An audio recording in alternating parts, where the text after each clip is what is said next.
Tell us all the stuff. Good night, everybody. I'm gonna preface with my internet's Kenzo's kind of here, being so- wonky.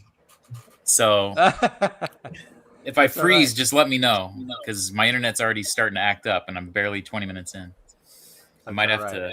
Kenzo and I spent the exit most and time re-enter. we've ever spent together in our lives. It was crazy. It was, Yeah, that's good. Yeah. He couldn't leave the room this time. I watched Kenzo fall asleep. It was beautiful. It was amazing. I was, yeah. I'm not even lying. That's That's on actually, the computer, and I was all. I wasn't even. I'm not even lying. That's actually true. I watched him from his bedside. It was awesome. That's so sweet. He was making sure I was safe in. I Long guarded Beach. the prison guard because Yeah, it was my turn. It was my turn to take care of Kenzo. Hey, all right. Johnny Blue. Why did you start, Mike? Like, I got some thoughts, but why did you start? I mean, for me, I wish we could do it every weekend. Like, yeah. If money was just endless, I'd be throwing it every weekend for everybody. I'd be down. I'd be down. It the crazy thing was, you were talking about melancholy earlier, Skelly, and I kind of had that same feeling. It was weird when I started this whole journey. I expected like an experience similar to how I was at PowerCon. I wanted to recreate that, right? That was the whole purpose behind this. And I didn't have that experience at all. I had a completely different experience, but it was more meaningful and like this totally weird, fulfilling. Like I cried on the last. Jay was sitting right next to me as I cried. I don't cry for nothing. So it hit me in a weird emotional way. I had people coming up to me and like they were crying and thanking me for making their like childhood dreams come true. And it just, hearing Alan and his words to me saying that it was like one of the best cons he had ever been to. Melindy saying that she had never felt so loved. It just, it hit me all right then and there. Yeah. And to re-experience that as much as possible. Yeah. Like I was all in. I loved it. It was an amazing week being able to hang with, a good majority of you guys, meeting Kenzo for the first time after being, meeting you. It was really special. And I honestly can't wait until next year already. Like I'm ready to go. Yeah, good. That's good to hear. We, without sounding super cheesy, California needed it. And, that was really, really great that we could have something like that on this side of the country again.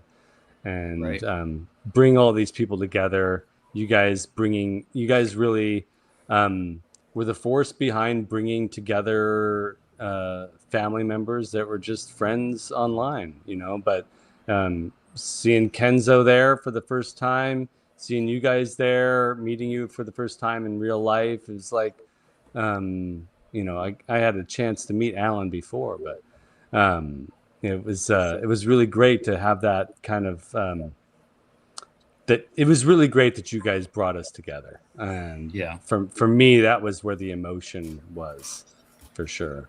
Getting to see my friends. Bobby's here. Bobby needs some more Motu Bismol. It's giving him gas. Yeah, for in my case, I'll take it from the opposite side of the spectrum.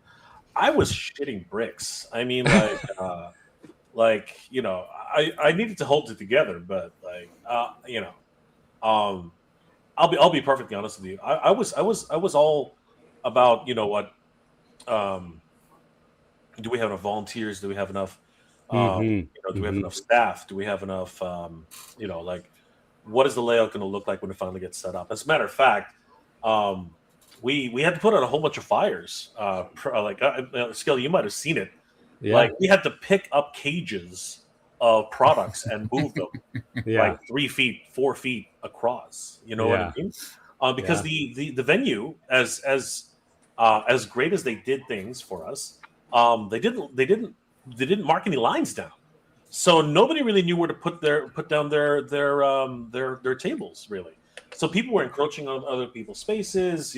I'm taking it from a logistics side of things because, again, that's how, unfortunately, I had to be on the ball that weekend because there were a lot of things which as always, with any sort of event, what can go wrong will go wrong, right? Yeah, and a whole bunch of things went wrong, but everything else went right, and I think that's the most important thing. If you guys go on the MOTUNIVERSE channel right now, you'll see why I couldn't be at the opening ceremonies. I could not leave the front desk. It was impossible. There was just way too. I mean, anyone who's there and passed by the front desk, the lobby, that's actually no. Here's what's hilarious: the lineup started from where we were at the registration desk all the way to the lobby. That's how far the lineup went. Yeah. Okay. Like, it was bonkers. It went past the elevators into the lobby. All right.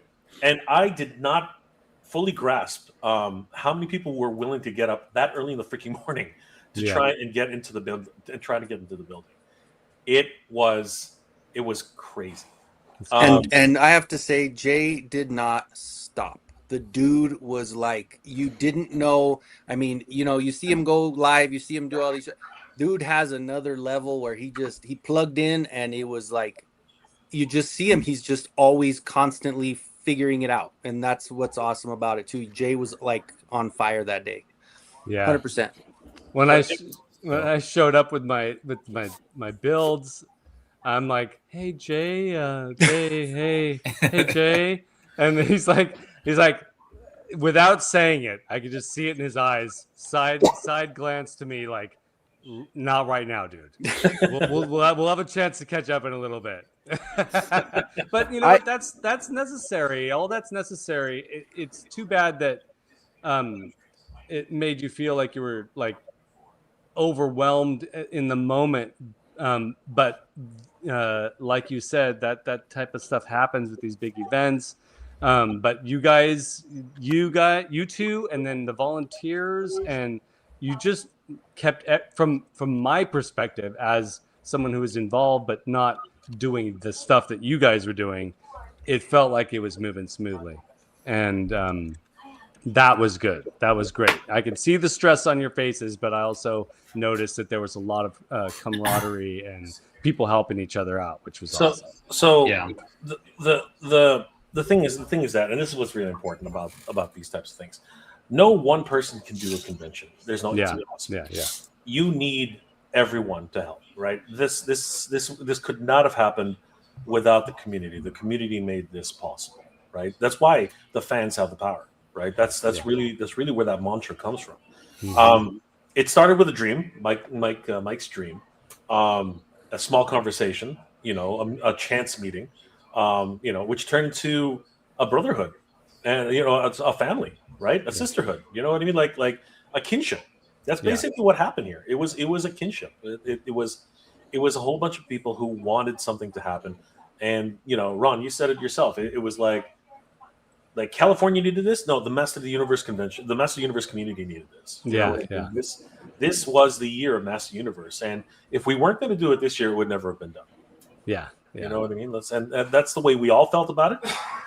And what we ended up having to do to make this, actually get off the ground, behind the scenes, maybe one day we'll share some of the meetings with you guys, because they were crazy. Like some of the things that were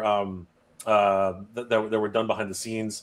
I mean, you guys are privy to some of it, but some of the decisions that had to be made. Again, so just to share a little bit of it for you, because I think Michael backed me up on this. Initially, we were not going to have the whole venue. We were only going to have half of what we actually. Oh man. Yeah. So that decision really came down to Mike. Really, Mike is like, I have to have the rest of this venue, and I was more like myself. I was being very cautious because that's the way I am. I'm like, let's have a good show. Let's bank and try to get everything on the safe. I wanted to be very safe, right? Because again, I've done a lot. I've been on these roller coasters a couple of times, but Mike had a vision, and he really wanted something to be like the conventions he's been to before, which I've never been to, right? Right. I've never experienced those things before, right? I've experienced multiple conventions, but I've always heard, and this is the key. I've always heard of the legend of PowerCon. I've always heard of it, and I always wanted to go, right? But way back in the day, it just was not possible for me. I had my career going. I had things to do. I always wanted to come to California and just spend a weekend there, and just do celebrating Master Universe for a whole weekend. It just was not the cards. And then when I finally got to go in 2023, it was not. It was not. It was not a MOTU convention. It was not. It was not. Right. It was like Oz. You and I. That's where Oz and I met for the first time. Yeah. Right? Oz and I. We together. We had that Predator moment. It was awesome. And we have it on camera. It's there immortalized. Yes, we do. So it's a great thing. And I met so many great friends there. There's so many great people. But it wasn't a MOTU convention. It really was not. It was a toy convention, which is great. It's got its place, right? And that's fantastic. Yeah. But this was about the MOTU community and the love that everybody shares. And oftentimes, MOTU gets sat on a shelf. We're all about it all the time, but it just sits there and the rest of the world's eyes aren't on it. The timing that you guys picked for this convention, the week before the release of the movie. Perfect timing. Outstanding and amazing. Yeah, perfect timing. Mind you, at the time you guys picked this date, we didn't know when the movie was actually going to drop in theaters. They were still saying summer 2026. Really there was speculation, but we didn't know when it was going to happen. So, it helped turn the build-up to MOTUNIVERSE into something much bigger in a way. Because quite a few of you guys got to see the premiere at the Chinese theater the beginning of the week, and then had to go through and... That worked out perfectly because we didn't know when the premiere was going to be either. And it just so happened I got us an Airbnb starting on that Monday, and Jay's like, okay, I'll come out that Monday. That way we have the whole week to focus on the con. Well, we lost one whole day of focusing on the con because of the freaking premiere. But it was well worth it. Happen. Needed to happen. I wanted to bring this comment up from Troy. Troy is Star Wars Black Series. That is what this man does. This is what this man has turned his basement into. A full room of just he's taken us on a little tour on the clubhouse one night through his basement of one shelf leading to another shelf of another shelf, and it's dios everywhere, a world that he's built around in his basement. And pretty much since he started jumping into the clubhouse and watching the frenzy, becoming a channel member and an Oz hole, then all of a sudden all these Chronicle toys start popping up. Yeah. And he has fallen in love with them. That's awesome. Picked them up.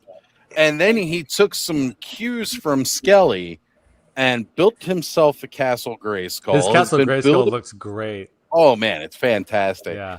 And now he's building a Snake Mountain to work into the dioramas all around his piece.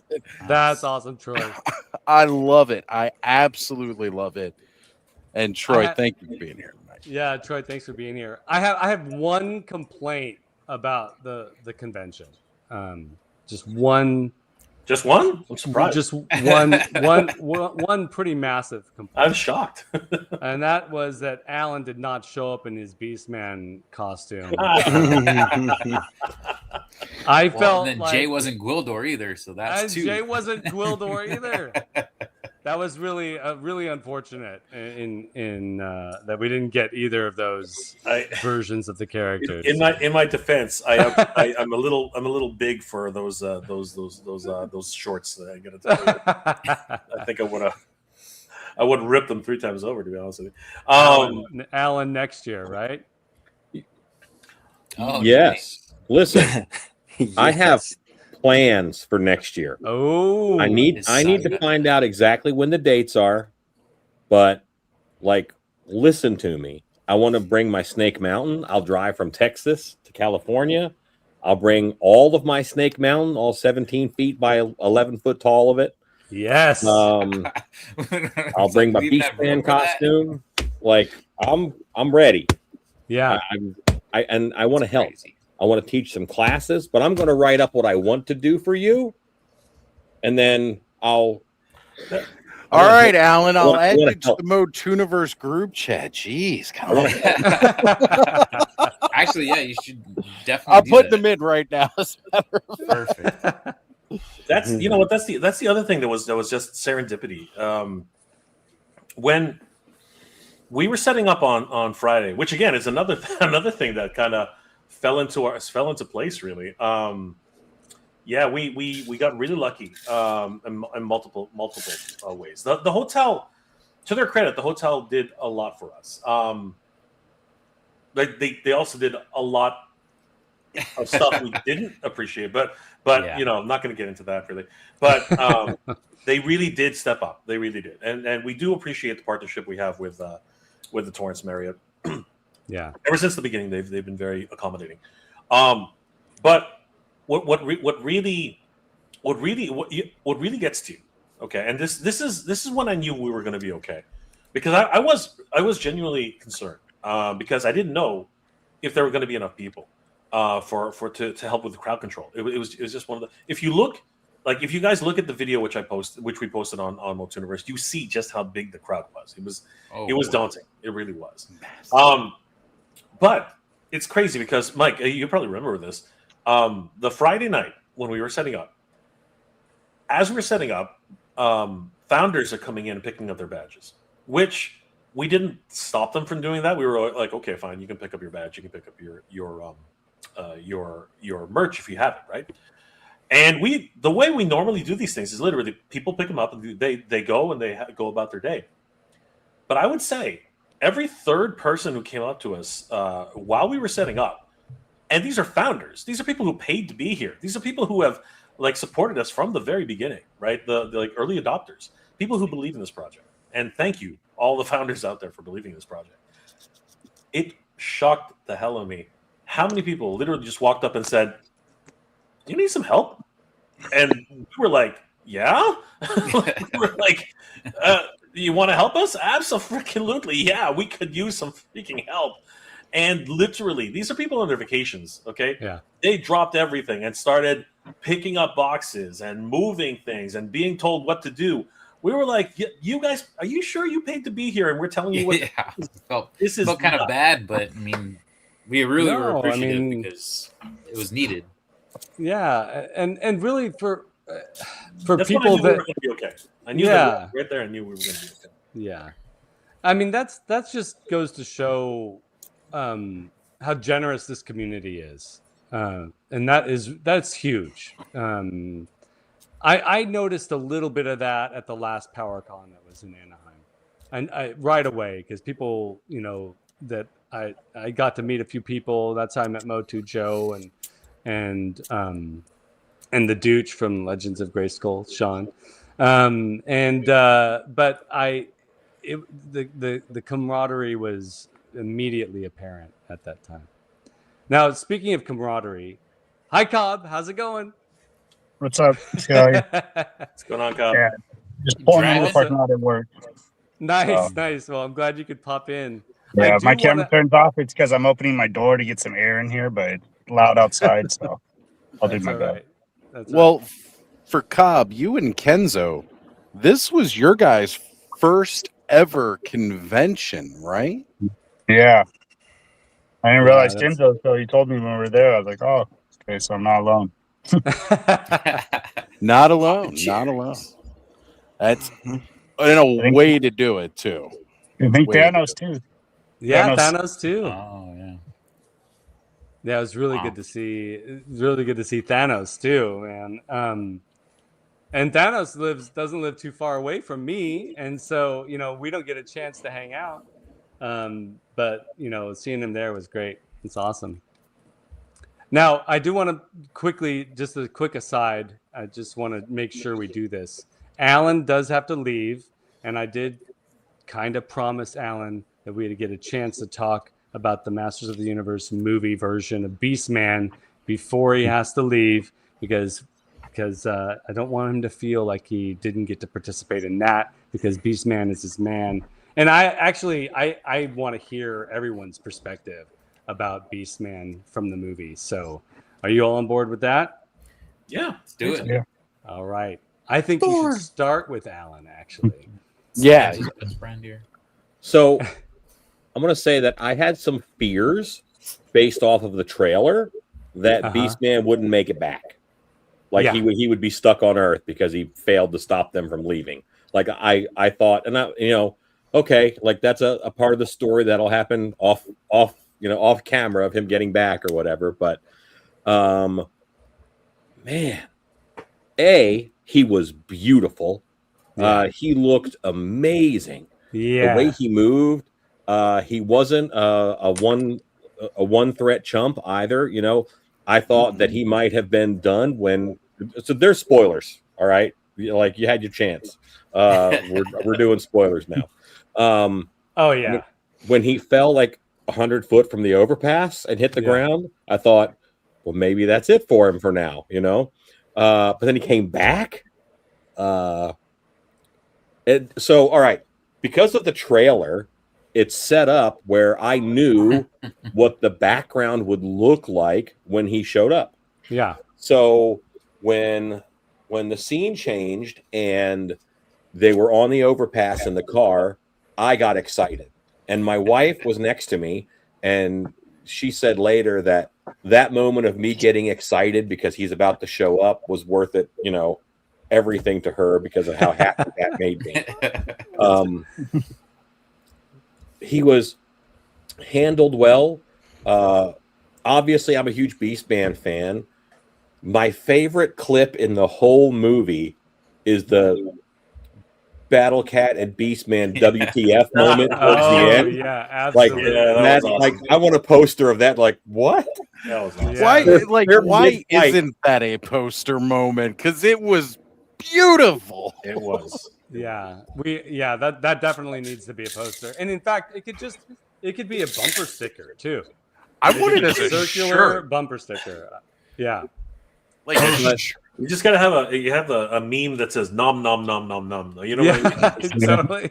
Seriously. He was Beastman's very important to me. And if they mishandled him or did something I didn't agree with, I wouldn't be terribly upset. I'm a director also. Like, it's their vision. I get it. But I think that he was handled very well. And I love what they did with him. I had some concern from seeing the toys and how weird the coloring was on the toys. But in the movie, he looked amazing. He was orange. Yeah. He was massive. He was a little bit 200X. He was a little bit, a little bit OG. I loved it. I loved how he and Skeletor acted together. Yeah, that was something else I was a little concerned about too, especially when again Adam and Tila leave, and Beastman's just there. Like, we're never gonna see him interact with anybody else. But no, they gave us that opportunity. Thank you. Yeah. And I was so happy at the end, right? Towards the end, where Skeletor's walking in, Evil Lynn's with him, and then Beastman's with him. Like, yes. Yeah. Right. The only thing I would have wanted was I wanted Merman there too. Yeah, we all wanted that. I mean, I haven't talked to anybody that wasn't disappointed that Merman didn't have a significant role in this, but I do think that Merman kind of should have a bigger role as an ocean warlord. So I'm hoping that in the next movie he's a bit of a threat. But speaking of Beastman, like the part that really when it really clicked for me, number one, I was like super stoked to see him on the screen. He had a little bit of everything in there, including the Mondo Beastman, and like all of that was in there. Made me happy. In fact, the mild blue on the white of his face, I was scared there wouldn't be any blue. There was some blue. Made me happy. But the parts that really, this is where they hit a home run, was they had character development for Beastman. He actually was a badass, but also meek and hesitant and low self-esteem around Skeletor, even though just a very brief moments. But that's good directing. If you can adequately develop a character in a span of how long was Beastman on screen? A total of 3 minutes, maybe? Yeah. Like, not nearly enough. Not nearly enough, but they accomplished his character development in that short amount of time. He was a perfect henchman. Yeah, he was a perfect henchman. Yeah, just like amazing, and the fact that they made him huge was just like perfect. Can I say something that I think was really cool that a lot of folks might not have picked up on? Skeletor had his Havoc staff on the back of Beastman's head and neck. Mm-hmm. And Beastman said, "This really hurts." Yeah. Skeletor stopped. Yeah. Right. Yeah. Like, I thought that was cool. Yeah. You know? And it says something like, has there been a moment in the past where Skeletor pushed too far and Beastman got a little fierce with him? You know? Or I don't know. I just think that it was so cool that Beastman said, "Hey, this really hurts." And immediately Skeletor's like, "Oh, okay, I'll talk to Evil Lynn." And I mean, also Skeletor was just amazing in this movie. Phenomenal. On so many levels. I thought, I'd have at least one complaint or something, but the guy just stole the show. I mean, he was so good, and and also just I gotta say, I think that this kid Nicholas Galzatine, I don't know if I'm pronouncing his last name right, was really surprisingly good too. I had zero faith in that, and I have mixed feelings about Jared Leto, but they both just won me over. Like, it was amazing work.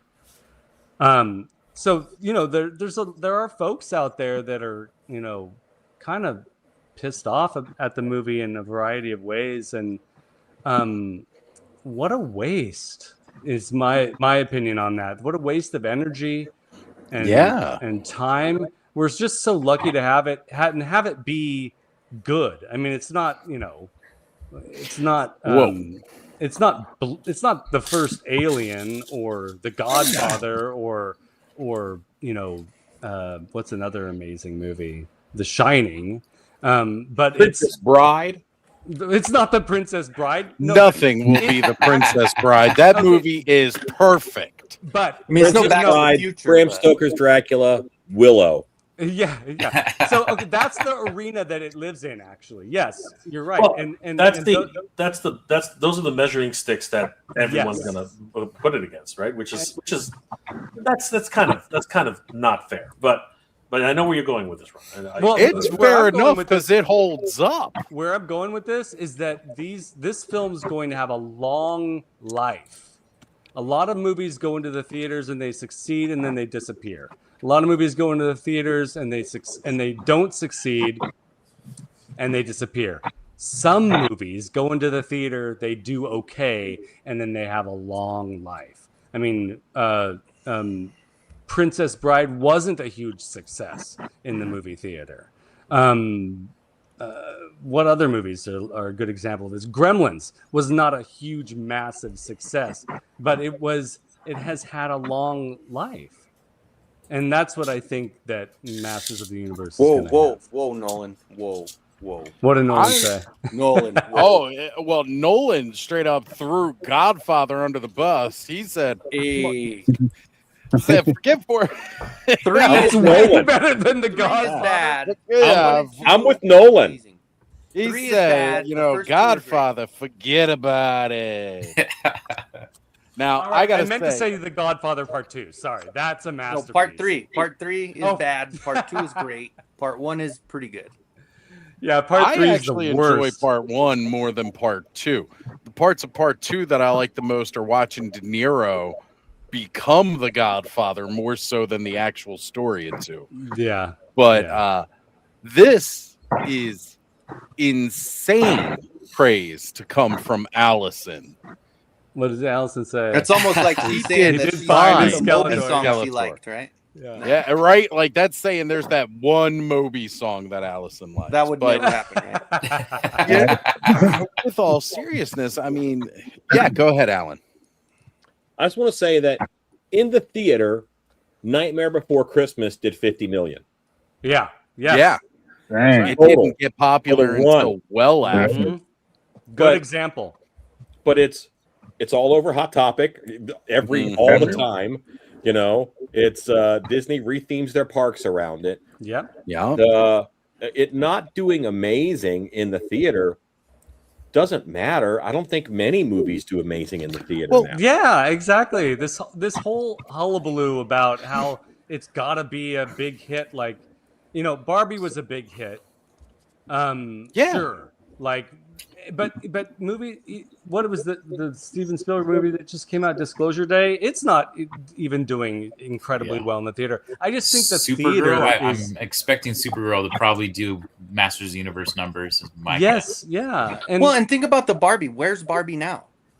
If Motu does this much this summer and then comes out with a series or gets another movie on Amazon later, like it's still the longevity is there, and you would rather have the longevity than just one big summer and then dead, right? Exactly. Right. Right, for sure. and that's the big thing about this too. Again, we were talking about it earlier. From the start, they said that they don't expect huge numbers at box office. They're banking on the numbers afterwards through streaming. Yeah. Amazon has a very different way upon thinking about how their pictures work. Yeah. They are a streaming platform. So they never bank big on box office. Heck, up until K-pop Demon Hunters, anything that was on streaming first never even saw box office numbers. So there's always that realm that this is what their expectation is. So it's already doing beyond what they wanted. And again, they've already greenlit the sequel. So anybody who's out there naysaying, oh, it bombed, we're not going to see another movie, they've already greenlit it. They already have plans for the next one. I'm still going to hold my breath. I'm still nervous about that. Yeah, I'm still nervous. Forbes magazine article saying that Amazon wanted to kind of get on streaming and bring in that audience, like 40 to 50-year-olds, like our ages, get new subscribers because they're kind of lacking in that. So they're kind of looking forward to that. Yeah. Yep. Alan, you were raising your hand again. We're probably 5 or 6 years from a full AI movie that looks good and makes sense. Yeah. That's it. Yeah. And at that point, it's not going to be that expensive either. I am massively entertained by the Motu AI 30-second clips that I see online every now and then. Is it AI slop? It absolutely is. Is it really fun? Yes, it is. So I have no doubt more is coming. Yeah. HBO, for when HBO was kind of new, they didn't have a ton of movies. A lot of people thought HBO stood for, hey, Beastmaster's on, because they played the movie Beastmaster over and over and over and over again, like 4 times a day. And that's where Beastmaster got to be this big cult following, you know? Yeah. It didn't have it in the theater. It did not do well in theater at all. It was a bomb. Yeah. But now everybody knows Beastmaster, you know? Yeah. And I think that Motu is going to have that same replay. It's rewatchable. It's a movie that you might have on while you're cleaning the house. and that's something that I look forward to being able to see this over and over. If nothing else comes of it, I'm happy. I've had my cyclical moment, so if nothing else comes of it, that's fine. I think more's coming. I think so too. I'm looking forward to that. What you just said, Alan. I'm looking forward to having the movie on rotation in the house while I'm cleaning, while I'm doing things, just being able to look over at it and get my dose. And that's what I love about it being on Amazon too. Pretty soon too. Immediately I'll be able to be watching it all the time. Is anybody else excited about trying to pick up the soundtrack on vinyl? Oh yeah, I mean absolutely. It's gonna sound great on vinyl. Like this movie, is it coming soundtrack was. Yeah. Is it coming out on vinyl? They're putting everything back on vinyl these days. They have a vinyl. It's just the single, so it's Eternity on one side, and then the Darkness is cool. Masters Universe, right, on the other side. Awesome. Yeah. So hopefully, they'll do the full, because that soundtrack beginning to end is just too good. Brian May did an excellent job, and that influence being all throughout the soundtrack. And then on top of that, like when they started playing Princes of the Universe for the final battle, I lost my shit because it brought it right back around to the Highlander joke at the beginning of the movie. Yeah, it was so good. It's great. Adam, before you go, did you want to talk a little bit more before you head out? Your feelings? I know we didn't really get your final thoughts. Oh, final thoughts. Yeah, no, I mean, I think I only had I had your complaint that I wanted the Journey to Snake Mountain to be more of a thing, not just like a 30-second montage, Yeah. And then the only low point for me was the jail scene, which I thought was a little bit discombobulated, because the jokey part of it sort of undercut the emotional thrust that you needed right there. So that's the only part where it kind of fell a little flat for me, but the rest I loved. Yeah. The jokey part, I mean, I can see why people might have been thrown off by that, because I honestly, the title sequence at the beginning, or the beginning of it when Adam's doing his monologue, I actually started to have feelings of, oh shit, I don't know if I'm going to be on board with this humor. And I was actually getting a little scared. And then the rhythm kicked in and I was like, okay, I see what they're doing here. And I see what they're doing with the development of the Adam character. I understand now. But that one scene it is a really emotional scene. And I can see why you would feel that way. Yeah. Yeah, I'm okay with humor. I love Guardians of the Galaxy, and that just you can't win every scene, but most of them I thought really worked well. So I was very happy. I mean, even with like Thor Ragnarok and the Guardians of the Galaxy movies and the newer Superman, not every joke is going to hit perfectly. Not every joke's going to be fantastic. So that's just normal. I guess it's normal when it comes to general silliness. But Adam, thank you for popping in tonight. I know you got to get going, but it's great to see y'all. Great to see you too. Take care, Adam. Love you, Adam. Adam. And Sean, I'd love for you to tell your story if you don't mind sharing that. I know you teased it a little bit, but I think it's really an important aspect of what this movie might mean for other people too. So the week leading up to the movie, I originally thought it was going to be my son and my daughter going with me that night. We were going to go to the June 4th showing. And somewhere along the lines, my son just says to me, "Dad, I'm going to wait for it to be on our TV." And I was like, "Oh, all right." And then I looked at my daughter. I'm like, "Well, are you going to cancel on me too? Is this just going to be Dad going to the movies?" And she's like, "No, I want to see Cringer." And that was her main thing. She kept going, "I just want to see what they do with Cringer." There you go. And I'm like, "Okay, all right, whatever."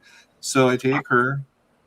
And we go through the whole movie. I barely talked to her. I just sat there watching the movie myself. The only part that I leaned over and talked to her was the Dolph Lundgren cameo, just so she was aware. And because I was like, that was He-Man when I was a kid. That was the guy, you know. And after that, I just left her on her own, and neither one of us talked through the whole thing to each other. We just watched. And when the credits started rolling, I looked over at her, and she had the biggest smile I've ever seen. And I'm like, "What did you think?" She goes, 10 out of 10. She's like, "I absolutely love that movie." And I go, "So, do you watching that movie? Did that make you even remotely understand why Dad has all the stuff in the basement he has, and why this is something that I've carried with me ever since I was a kid?" And she's like, "I think I do get it." And then all of a sudden, Orko showed up. We've already said spoilers. So Orko shows up, and she went ballistic because she didn't even know Orko was going to show up. And that's her second favorite character. So then 11 out of 10. She's so happy he's involved. And I'm like, oh, you know, I'm good. But it just, like, the whole ride home that night, she and I just kept talking about it. And she, even the other day, she's like, "Dad, when's that going to be on digital?" And I'm like, "I don't know. I didn't even look it up yet." And she goes, "Well, we got to see it again. I want to see it soon." I'm like, "I do too, but I don't know when it's going to be out." Right? Yeah. I treated myself on Father's Day to go see it by myself, just to have a day to just do it. And you know, like, ever since then, she has just been very receptive to it. And I know my son's excited to see it because between her and I talking about this, he's excited based on stuff. I showed him what Trapjaw looks like in the movie today, and he just gives me this look, and he's like, "That's crazy, Dad." I'm like, "Yeah, this is what you're going to witness. This is good stuff." Like, the thing, I've said this many times on this show. I've said this many times on Legends of Grayskull, and I'm going to say it again right now. When I was 3 and 4 years old, discovering this franchise, this toy line, the things that would come into my mind were how dark the packaging art was, the Rudy Obrero art feeling very Frazetta-esque, and that feeling of the war-torn Eternia, and the feeling of it felt like it was dangerous. And you picture yourself, you're stuck in the jungle for the night. You have to light a campfire, and there's things in the darkness you hear, and you don't know what they are. And then all of a sudden, here's Beast Man coming out of the freaking shadows, lit by the campfire and ready to eat you. And here comes He-Man with his axe and shield, just like, "I got this." And he's going to punch the crap out of him. That Beast Man was what we saw in that movie. He was not the toy. That was Beast Man. Just like when I saw Trapjaw around the corner in that hallway, that was Trapjaw the way I pictured him as a kid. So I'm going, these nightmare fuel versions of these characters have been in my head ever since I was a kid. And somehow Travis Knight translated what was in my head all these years and showed it to me in the movie, and made me freaked out at 47 watching these guys. Spike was freaking scary. Yeah. When he came in and roars, I'm like, holy crap, I would never want to see that guy enter a room. Like, oh man, can we talk a little bit about that fight scene at, in Snake Mountain with Spikor and Karg? I mean, anybody that was worried about He-Man not fighting with the sword, they were like, "Oh, we're gonna give it to you, baby." DMX said X gonna give it to you all over Snake Mountain. This is another thing too that I think is important too to talk about, is I really spent a lot of time after watching the movie thinking about the violence in the movie. Whenever it comes down to these characters that we traditionally know and believe to be non-killers based on a particular version of it, it's a little hard to swallow for some. Like, if I can understand Batman fans being frustrated when Ben Affleck is like blowing all these people away with machine guns and stuff, but like, here's what I loved about the Masters of the Universe and the way they treated violence. It was talked about. Adam is contemplating what he's just done. Not just like, oh, I had to do it and move on. Each moment of violence had an impact on that character. Like, what movie does that now? Yeah. The Marvel movies have this awful tendency to off a bunch of people at once, and then they just move on to the next scene. And that I think Travis and I did a great job with, or the writers, or whoever was in charge of constructing that contemplative moment, did a great job. Alan. I love that He-Man would hit someone with the power sword and they would go flying. Yes. Yeah. It's not called the cutting sword, it's called the power sword. Yeah. You know? And also he impaled someone to the ceiling with it, right? Card. But Card was relatively fine the whole time. You know? he stabbed him into the ceiling, stabbed him into the wall. Like he turned Card into a pincushion. And Card was still like, it's only a flesh wound. But even through the violence, you knew that bad guy was okay, which I enjoyed. I don't know about Goatman. I like that. He was stabbed in the jugular and thrown off. Goatman did dirty. He'll be fine. He's gonna walk it off just like Mossman. Mossman, they're gonna sprinkle water on him, put a little chia pet seed in him. He's coming back. And put Spike-Or against the wall, tape on the horn against the bad, like having that double punch with Spike-Or is like adds that humor as well, because it was like, come on, how friggin' perfect was that? Punch him, fly around, punch him again, fly around, so like brilliant. Loved it. Brilliant. Loved it. And using one of the Skelenites, like I'm just gonna put you here, and now I don't have to worry about you. You're stuck on the back of this guy, and that's ridiculous. Like it wasn't bloody, it wasn't gory, it was ridiculous. They leaned into the humor very, very much so. But that's what Master Universe has always been about. A little bit of a lot of humor. So what, if they didn't do it that way, I don't think it would have been the same movie. So Travis Knight said it right. He wanted to lean into the absurdity of it, and that's fine. We got Cobb and Alan are raising their hands here. Yeah, I'm gonna be heading out soon. I'd say I'll just talk about the movie and Con just real quick. What I thought about. I actually just got to see same thing with my kids. My kids were on a cruise when the movie came out. I took my roommate with me when you'd seen it, but I saw it again with my kids, and my kids loved it, and it was awesome. Only thing they picked up on was the same thing I kind of did. I didn't care for as much as when he punched Trapjaw in the face and he hurt his hand. My kids were like, Why'd that hurt him? I was like, I don't know. I was like, that's kind of my biggest gripe with the movie. Yeah. I was like, you're the strongest man in the universe. Yeah, I was like, that wouldn't hurt him, man. But I was like, I can get over that. Yeah. But I love the movie, and I was even concerned, like buying the figures, because we got the figures before the movie came out. I was like, I hope I like these figures after I see the movie. So now I love my figures even more because totally love the movie. Yeah. And on to MOTUNIVERSE. Oh my God, I had such a great, awesome time. Thank you to Mikey and Jay. It was so great to be there, but meet you guys in person too. Great to see you, Cobb. It was really great. As well with you two, Alan, Kenzo, freaking so cool. Skelly, your big giant displays. I got to see those before I even saw you. I was like, oh my God, I can't wait to see miss those, right?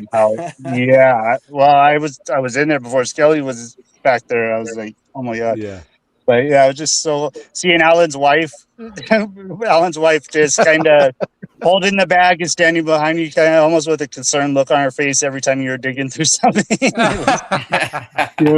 It was funny to see. But she had a name tag on that just said, "Hey, that's my wife." Right? Yeah. But yeah, just awesome. I can't wait till next year. There'll be another MOTUNIVERSE from you guys. That'd be freaking awesome. Maybe the only next con I go to, but it'd be that one. That was so much fun. Absolutely. Only con you need. Yeah, awesome seeing you, Cobb, for sure, dude. Especially that close to me too. I'm like, that was awesome. And I'll also try and book it a little better, maybe even stay both days. So yeah. Also, Cobb, you're the reason why I did end up picking up this guy. Your review of the Clawful. He looks good. I almost thought you had that Mondo one for a second because the timer's over him. I couldn't quite see it all the way. No. Yeah. Yeah. But I was hesitant to get this guy, and then I watched your review, and I was like, yeah, I got to get this one. All those 2000X are pretty cool. I'm loving all those guys. The Webster that just came out is really rad. I love that Webster. Oh, yeah. I need that web store. I know I said I wasn't getting like the 2000X versions of this, but I need that web store, and now it's got me wanting to go back to and get. Oh, there it is. Finally. He looks he's hunched over in those extra lace. Oh man, he was just good. I loved him. Yeah. All right. Yeah, I gotta go in and drop my stuff off, head to the office. But thank you guys for having me. Good to see you, Cobb. Thanks for joining, bro. All right, peace out, guys. Alan, you were next. I just want to say something real quick. You know what's really cool is that since the movie, on Big Bad Toy Store, which is I buy a lot of toys from them. What? No. It used to be shocking. You would have to go under the brands tab and scroll to get to Master of the Universe. First page, baby. Yeah. First page. That's where all the MOTU I noticed that now. too, Alan. Yeah. I did say that to myself when I was on the page. I go, hey, it's right there now. That's nice. Yeah. It's selling. That's why, man. These Chronicle, like everything it seemed like Mattel was trying to do with Masters back in like 2021 with Masterverse, Origins, and the CGI toys. It's like they finally hit it with Chronicles, the Origins versions and cartoon collection, and then the core for the kids. Yeah. And then you still got the mini masters too, which are freaking amazing. Yeah. The core figures are pretty amazing, actually. Yeah. I was great kind of blown articulation away. for $10. Like what? When you guys were talking about the comedy in it, I think it's important that we look at the framework of the times and how many people out there only know MOTU from the memes. Yeah. I have people who work for me here, and they're showing me Mr. Home Arcade's Drunk He-Man videos. Yeah. You know, like they're like, this is awesome. I love this. And but like that's the framework that some people are coming from. Yeah. And the humor of it and the cheese of it is all the residue. We got the action and the horror when we came up with it. Yeah.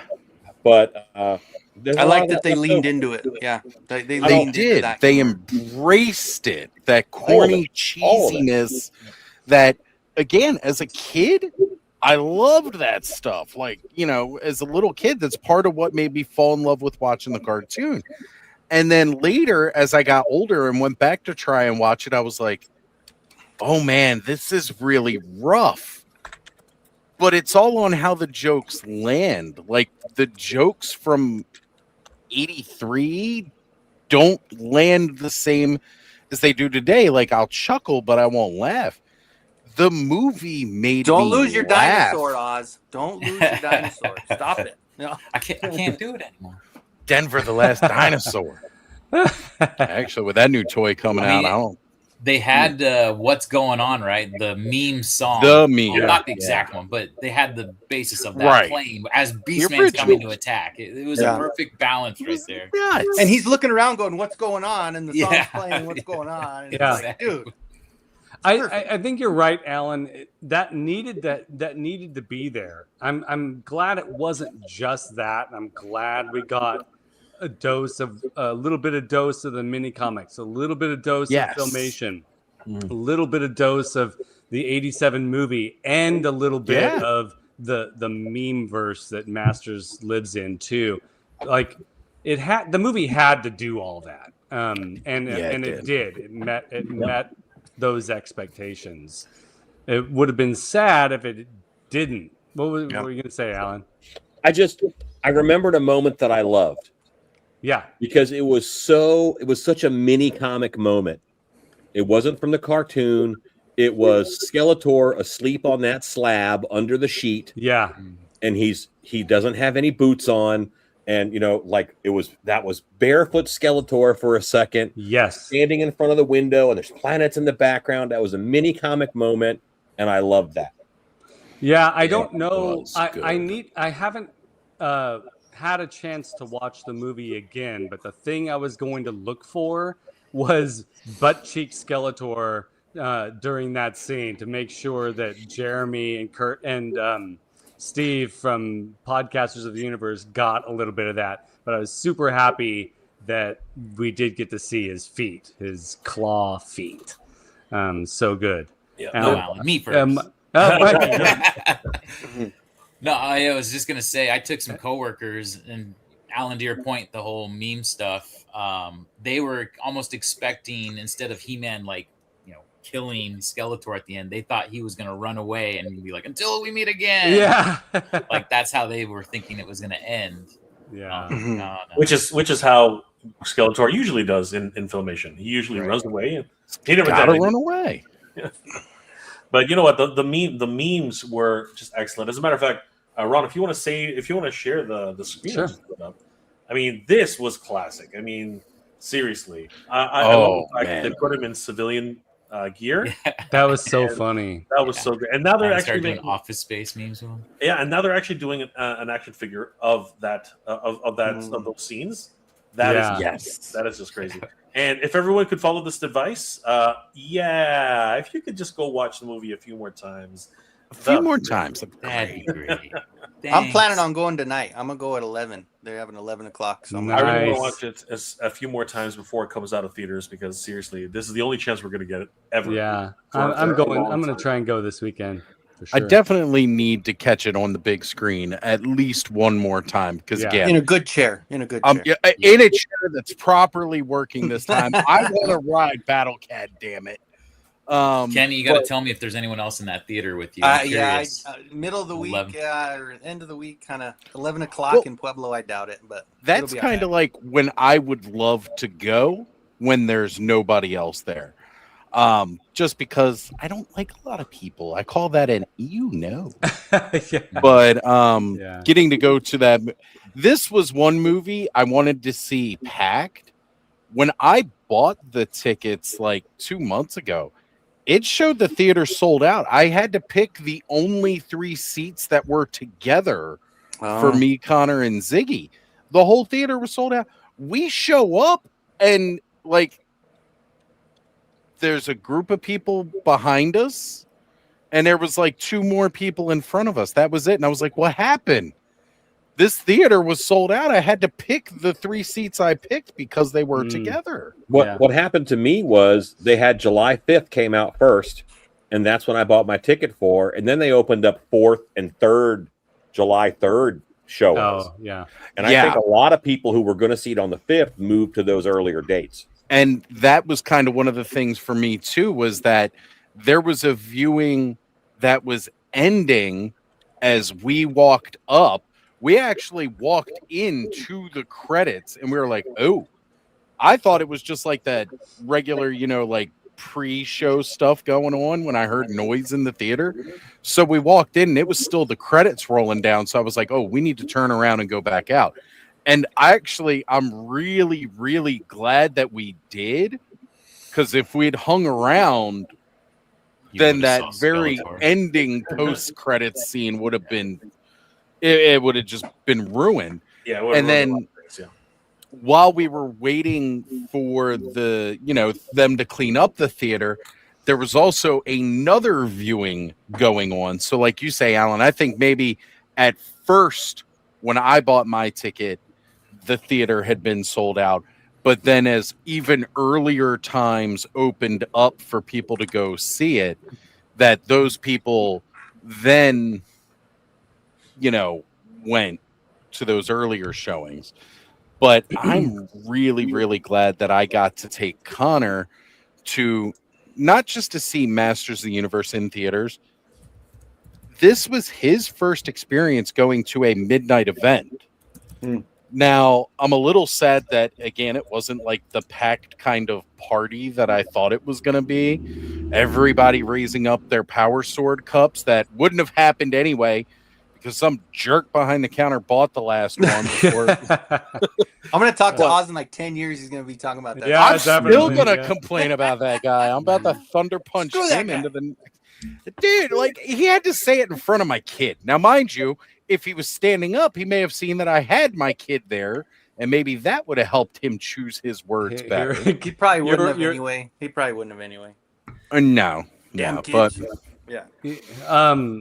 At some point, you got to forgive that person, Oz. You just got to forgive. I'm gonna hold this grudge until I die. I've already got the Power Cup sword because I ordered it online. Oz, what would Skeletor do? That's you got to ask yourself. I buy the replica Havoc staff, so I go show him what would Skeletor do. Mm-hmm. I'm gonna go back there with the little mask that I'm gonna buy at Target, and then chase him through the movie theater. I need that power sword. In today's episode, we learned the movie theater people are boobs. I mean, everybody's talking about the power sword, but this is really the thing that I was just completely blown away by. Ooh, I found a 3D print for that. Ooh, I'm gonna make that. Now, I are saw you that. 3D printing? It's just the stairs in the throne, right, Kenzo, with the snakes? With the snakes, yeah. Oh, Look at okay. this I'm thing. probably gonna need to buy some of that from you. I mean, this is too expensive, and I probably could live without it. But when I saw this in person, I just was blown away. I never imagined. I mean, it's not a popcorn bucket. I mean, this is the popcorn. That's where the popcorn. It holds really more goes. than the Lobo Supergirl one. Does it really? I mean, these things are getting to be really cool. But this, I mean, I've never seen anything like this. It's mass produced for movie theaters that has a wash on the characters. Yeah. I mean, it's better quality than, well, never mind. Those are two pretty good ones too. Better quality than the Collector. How about that? The better quality than the Collector. Yes. Good example. Good example. Yeah, this is just amazing. It's incredible that we're in this era. They even had a thing on the Today Show, or was it Today Show, where they did all about popcorn buckets, and they talked about what went behind it and when they were thinking about it, and then they actually had the gray skull on the table, and they had the power sword in there, and Craig Melvin said he's going to take it home and all that. So, yeah. Don't break it, Mikey. Right. No. Honestly, how could you not choose this as like your everyday? I'm going everywhere. This is my cup. Like, the funny thing is I had to have a friend's mom. She keeps kind of a lookout for me. She called this local theater. It wasn't AMC or Cinemark or anything. It's this local theater, and they happened to sell it. So I went up there, I grabbed it, and I had a showing at AMC, and I just walked into AMC with this. Nice. I didn't say anything. And I went. Why and filled up my wouldn't drink. you? Right? Why wouldn't you? You're still going to pay for it at the end. They know how much it fits. If they, that's incredible. That is incredible. You might say something like, "Oh, did you pay for that, sir?" Like that. You're kind of I got it from you guys the other day. Sure. Like they keep, that kind of stuff they keep behind the counter. So like, there's no way you would have just had access to it to walk off with it. Right. And the AMC was sold out of it, so they, in the back of their mind, they had to have known I didn't get it at that time, but right from them $40 at that for a time. drink thing, you'd think that you'd be able to fill it up a couple times. But yeah, you're gonna want to fill it up over and over again. I mean, I'm just sitting there picturing myself pulling like a Pauly Shore, going in and getting like the slushy and filling up my power sword with it, and then going up to the guy and being like, "Just wheezing the juice." I will say though, Oz, so like you were saying, you don't like a packed theater too much, like. There was something about I saw the movie 7 times in the theaters, but only really about 2 times other than the premiere. The premiere was a whole nother level, but 2 times out of the 6 that I saw it in theaters were the crowd really got into it, and they were cheering, and Camila Mendes gets on screen and people were clapping. Idris Elba gets on screen. People were clapping. Yeah. And something like, I saw a bunch of power swords go up during the transformation, and it was like, I was getting like teary eyed and yes, it was crazy. And that's the exact kind of moments that I wanted Connor to see at midnight. And mind you, for the few of us that were there, we did cheer. Again, I sang Princes of the Universe the whole way through during the battle scene. we really did. We did it up for what we could with who was there. We had a fun time, and the castle popcorn. What I love about that castle popcorn bucket is that it's like a whole movie going experience. Mm-hmm. You could put your candy in it, the popcorn in it, and you got the cup for the drink.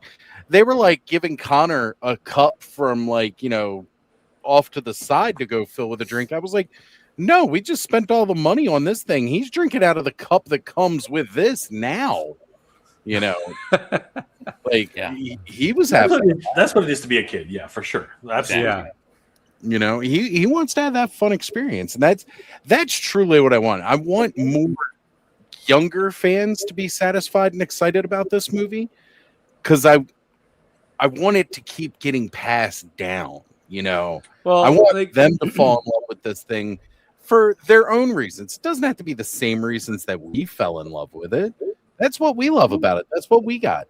I want them to have their reasons to fall in love with it, and I really think this movie has that, because one thing that Connor said to me was, Dad, this was my favorite movie ever.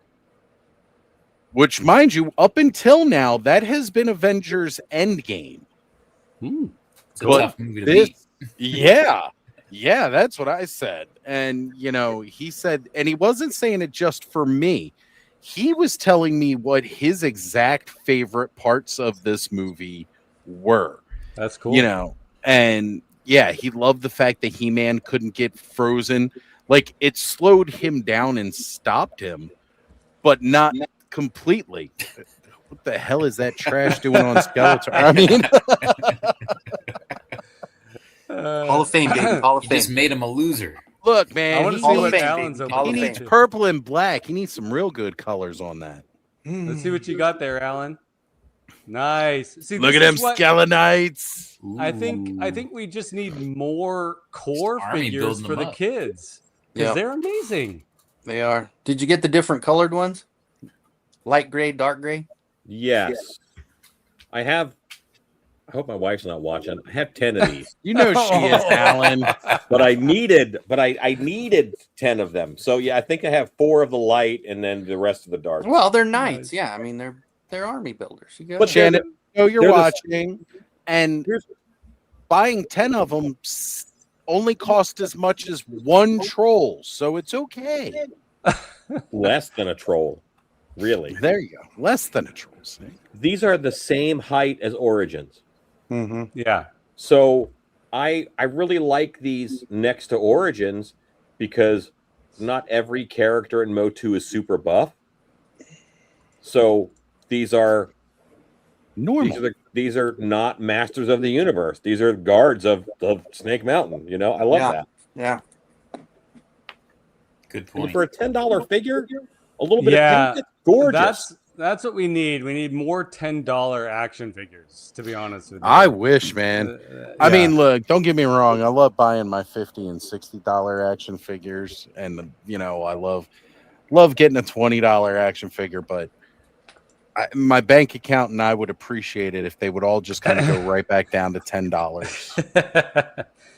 I mean, I've said it a couple times already, but those core figures are really of high quality, and the paint applications on them are good.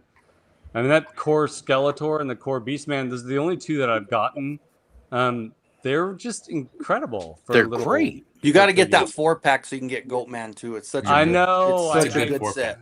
I have it on my Amazon wish list. And in these times where everything keeps going up, like everything is, I mean, you're getting $30 for the Marvel or McFarlane or whatever, 27, 28 for the GI Joes, and then finally we get a kids line, and now they're going to do it to the DC line. So they're doing things right for the kids, at least, and giving us those cheaper figures that obviously we're still going to get for us, but it's nice to for the kids. I mean, the amount of times we've talked positively about the movie and Amazon tonight, maybe they'll just send us each a 4-pack. Right? Come on, Amazon, just Amazon Mattel, send us some stuff. I mean, if they want to send me the 4-pack of like all the henchmen, like that 4-pack, I'll take that one gladly. the avian, the yeah. I need to get some more of those myself. Yeah, I need that pretty 4-pack. cool. Yeah, that one. I need that Yeah. 4-pack and the previous one that had like all the generals, the pre-Turnia battle or whatever. I need that one too. Still, I just keep collecting too much Mythic Legions. I gotta ask Sean this because I know he and I are kind of in a similar space as far as when it comes to collecting. Like I'm really at a stage right now where I'm just like very carefully hand picking the things that I get. But and I know Sean's been a little bit more strict with himself than I have. So how's the movie making you feel about the toys that are coming out? Are you feeling that pull now that you're living with the good vibes of the movie? I was doing it before the movie came out, to be honest, because the trailers gave me enough to go, Yeah. I think I'm going to like this. And once I saw the Chronicles Battle Cat, I was like, that has to be the most gorgeous thing I've seen. good. Those eyes. Yep. And I'm like, they couldn't pull it off 2 other times recently. Yeah. For me, at least, with Origins and with the Masterverse version. I was like, I'm getting that Battle Cat. And then I was lucky enough that I found He-Man pretty easy. I actually got him the same night I got Battle Cat. So I'm just there like I'm putting He-Man on top of Battle Cat. I'm just a happy camper. And it took a while to find a Skeletor locally. Really? But basically, I didn't go crazy. I got Chronicles, He-Man, Skeletor, Trapjaw.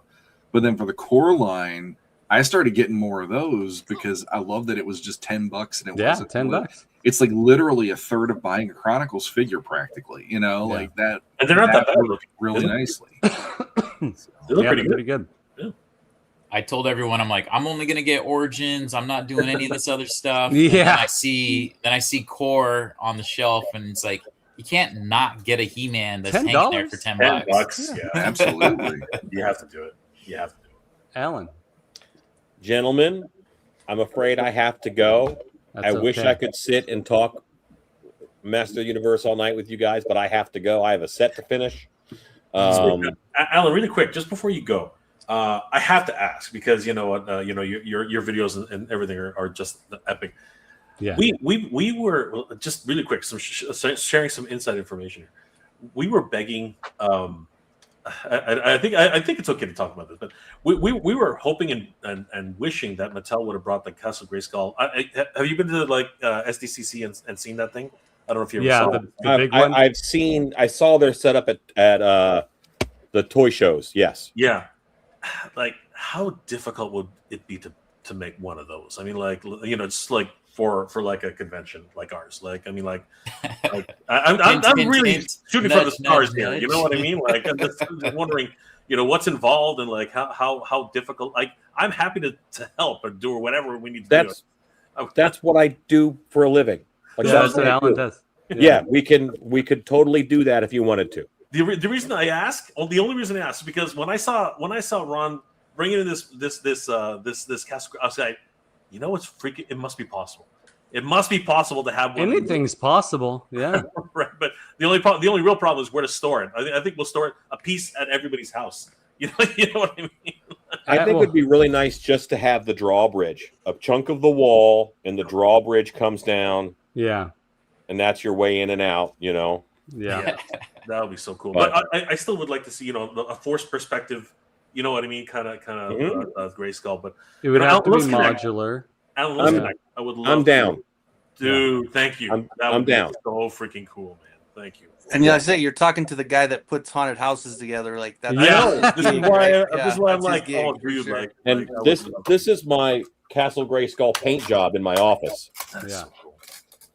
And not just putting them together, but one of the best at it. So that's even better, right? Absolutely. And then the fact that he loves Masters so much that what's going into it and what he's going to put into something like that. No, that's awesome. I had to got this, right, Alan? You know what I mean? I had to take the chance. Yeah, it's like I have 10 of those. Yeah, just making sure. Two. I have two. Yeah. My bobblehead, you probably can't see it, but it's right up there. Oh yeah. Oh, okay. On the shelf there, you know. Is that the costume? The Beastman? Yeah, that's my Beastman costume. Sweet. We gotta get you wearing that, man. Like seriously. Like I'm saying. I saw what you did, and I'm ready to invest. Oh, Alan, that means the world to us. You know, Mike is crying. You don't understand. He's actually tearing. And I don't cry over anything. Yeah, it's times like this that I wish I lived in Texas so I could come help you, Alan. You know what? Maybe you can come down for like a week before and help do some work on it, and then we'll meet up back there. That would be amazing. Thank you so much, brother. We'll see. All right. Okay.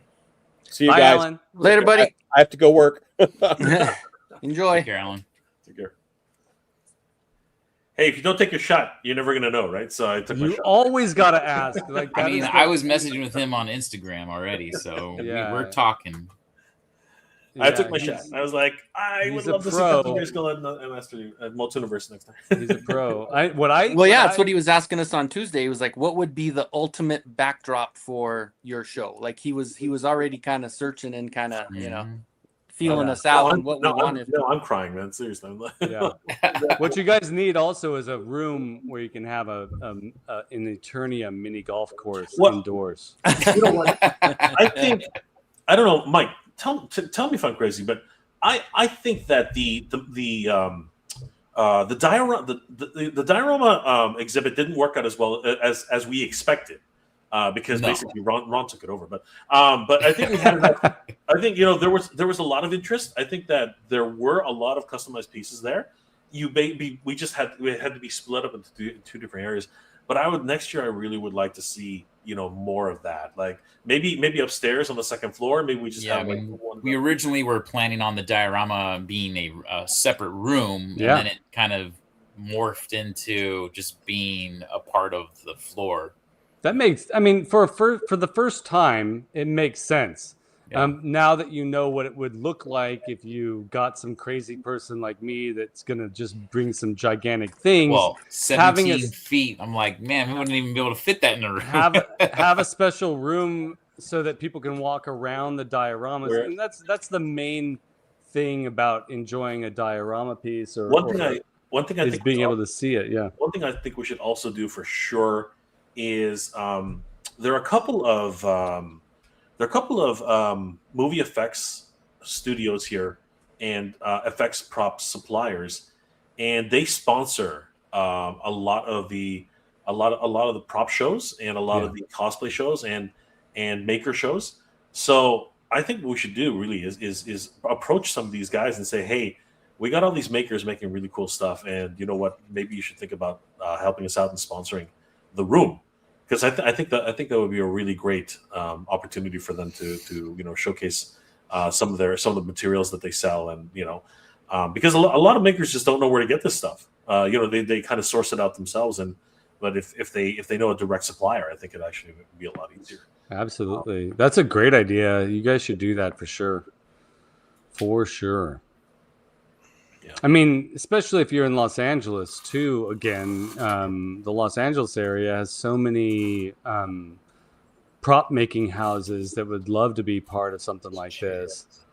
I'm following this model making team, and they just made this giant blob promoting the Minion movie, and they're always doing top of the you Carney's saw that hot dogs. Yeah.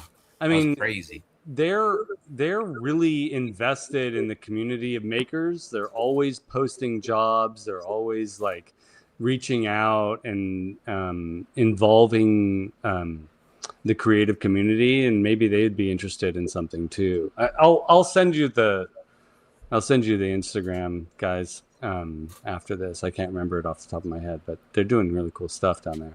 Yeah. But you know what?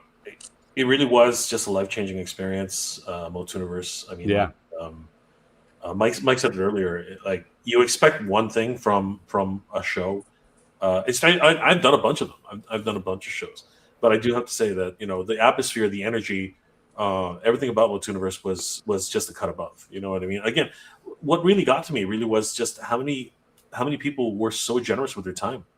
Like I said, people who weren't even thinking about being volunteers, they were founders, and and they just came and said, "I want to help. I want to volunteer." And they, we threw a shirt on them, and yeah, exactly. He gave us blue shirts, and we got to work. That's right. Pretty much, right?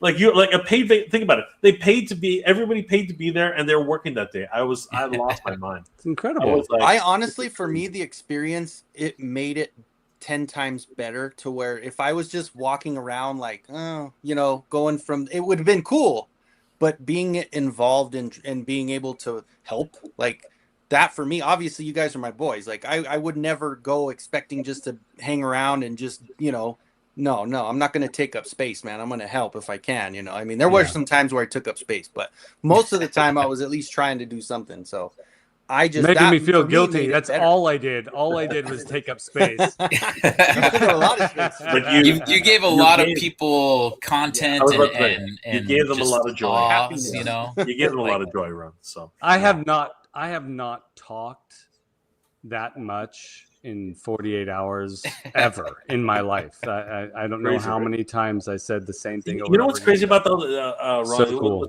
What's crazy about your build is that people were it went kind of viral, because people I remember people at the show, and they were like, "Oh my god, that thing's here! I saw that! I saw that!" Yeah, it was really weird. The last video, the last build video that I did right before the convention, a lot of people were watching the videos leading up to the 13th one. But the 13th one, it's like a 50-something thousand views. I've never encountered that before, ever. It's really incredible. And I get a lot of positive feedback, which is so heartwarming. And I think that's... And Jay, a lot about this, and Kenzo too, putting videos on YouTube, you're hoping to at least inspire someone, right? And that's really, to me, like what it's all about, like to do the thing that I want to do and share that in the hopes that somebody will be like, fuck yeah, I want to do that too. And I'm getting a little choked up, actually, because I've spent my life making art, and that because of the convention, because of the movie, because of the stuff I've been doing on my channel, whatever, I guess, people have been getting a lot of positive energy from my videos, and I also wanted to take a moment tonight to thank you guys too, because without you guys in the convention, I'm not sure if my that video would have gotten the attention that it gotten. And I appreciate you all helping get other creatives' work out there through Masters of the Universe. We all know Masters of the Universe is a direct conduit for creatives to just make shit. It's so cool. If you grew up with it, or if you're new to it, you have this urgency to make things. It's just an amazing thing.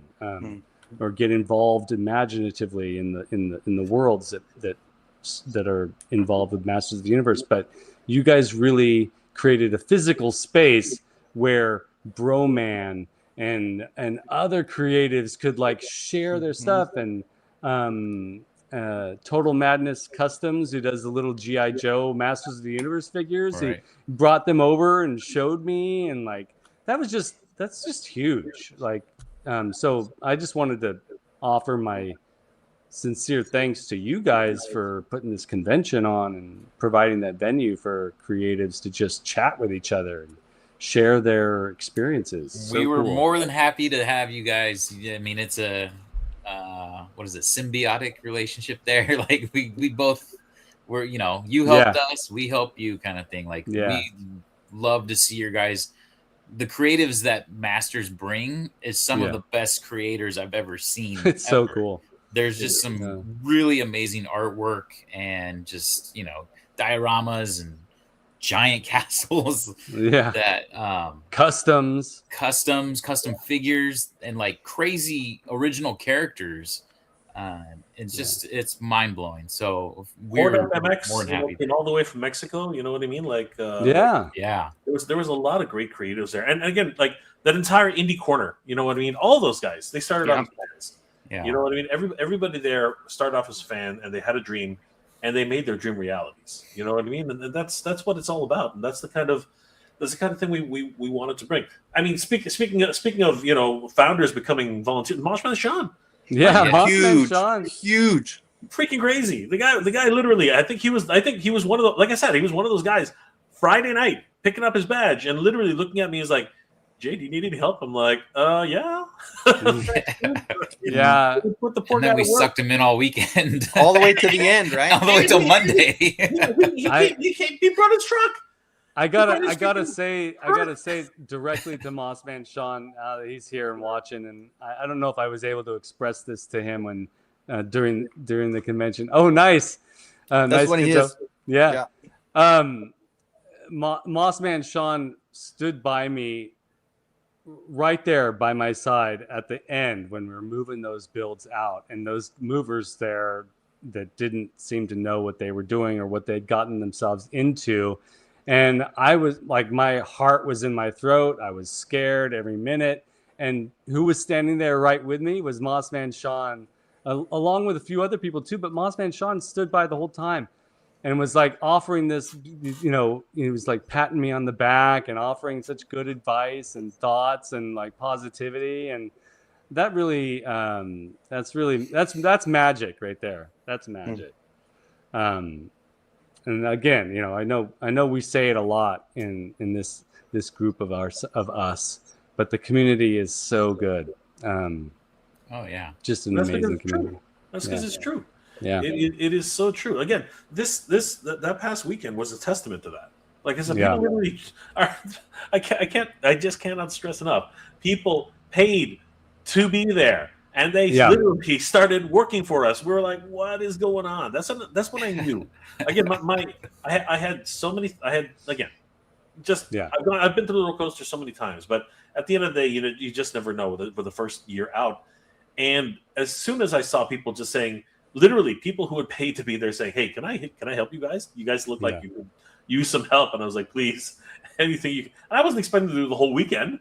I was just expecting like, "Oh yeah, tonight I'll help you out, and then tomorrow I'm going to enjoy the con." No, we're talking about literally all weekend. They were there just freaking working. I was like, "This is crazy." And during that last dinner, the same people are saying, "I can't wait to help next year." Like that's another thing. Like I'm definitely down to do the same thing. I mean, and that's the other part, Yeah. 100%. Sean, we got to get you out to the one next year, okay? Yeah. We shall see. The plane ticket and all that stuff is a little scary and steep for me at the moment. So yeah. You just start saving now. You got to start saving now. A year roughly. $50 a month. You're good. The beauty of that is every time I think I can do that, there's always something that pulls that money away from it. Save money? What? Yeah, I was going to say Mondo puts out too many 2000X figures one after the other that I want right now that it's really hard. Oh my god! How many of you guys got the Mondo 2000X clawful? Any of you guys got it? The only one I didn't get. I had to. Okay. I Jay got it. I got, dude. It's like I was looking at it. I was like, there's no, like, this thing is ridiculous. I said this thing is absolutely ridiculous, but I have to have it. I have to have it. I was like, you know what? I'm already used to dropping freaking two bills on a 1/6. I might as well just go ahead and do it for these two. I mean, it's fine. Right? I was like, that Beast Man is amazing, and I'm so glad I have that, but I'm a little sad I didn't go for the clawful just because I love clawful and I like the scale and the detail in that scale. Don't look on eBay. Yeah. Do not look on eBay. I'm not. I have already. It's very depressing. Depressing. I mean, that's the thing. When the pre-order hit for those, the douche couldn't. The douche was like, "I'd love to get He-Man, but I can't do it right now." Yeah. And instead of me getting He-Man and Clawful, I go, I'm in. You're getting He-Man, and that's it. You're not even. There's no argument. You are getting He-Man, and I said I'll also help you with Skeletor if you need to, because you got to at least get those two, if not anybody else. Yep. And then I was like, well, maybe there won't be a timed edition. No. And then I go on eBay, and I'm like, no. And Yeah, I've seen a few reviews of the clawful, and it's a gorgeous piece of art. Gotta say, it's crazy. I regret not getting that one. Yeah, I'm happy I have the NECA Staction because that's the closest thing that we had gotten to something as highly detailed as what we're getting now with the Mondo one. But and they had the Origins kit that I made that I'm happy with. So yeah, that's amazing. 3D printed too. kit. Yeah. And then you know what? Today, dropping 2 exclusives back to back, I was like, that's nuts. You got like, I love Mondo, but I got like, their timing sucks. Come on, Yeah. like, I've always been. They know what they're doing. Literally critical about. I literally every single time they do this, I call them out on it every single thing. Like, as you should. Like Battle Cat came out when we were trying to get Eternia, right? Like, why are you doing that to us? I almost had to split. Like I had to figure it out, but I almost had to split that up.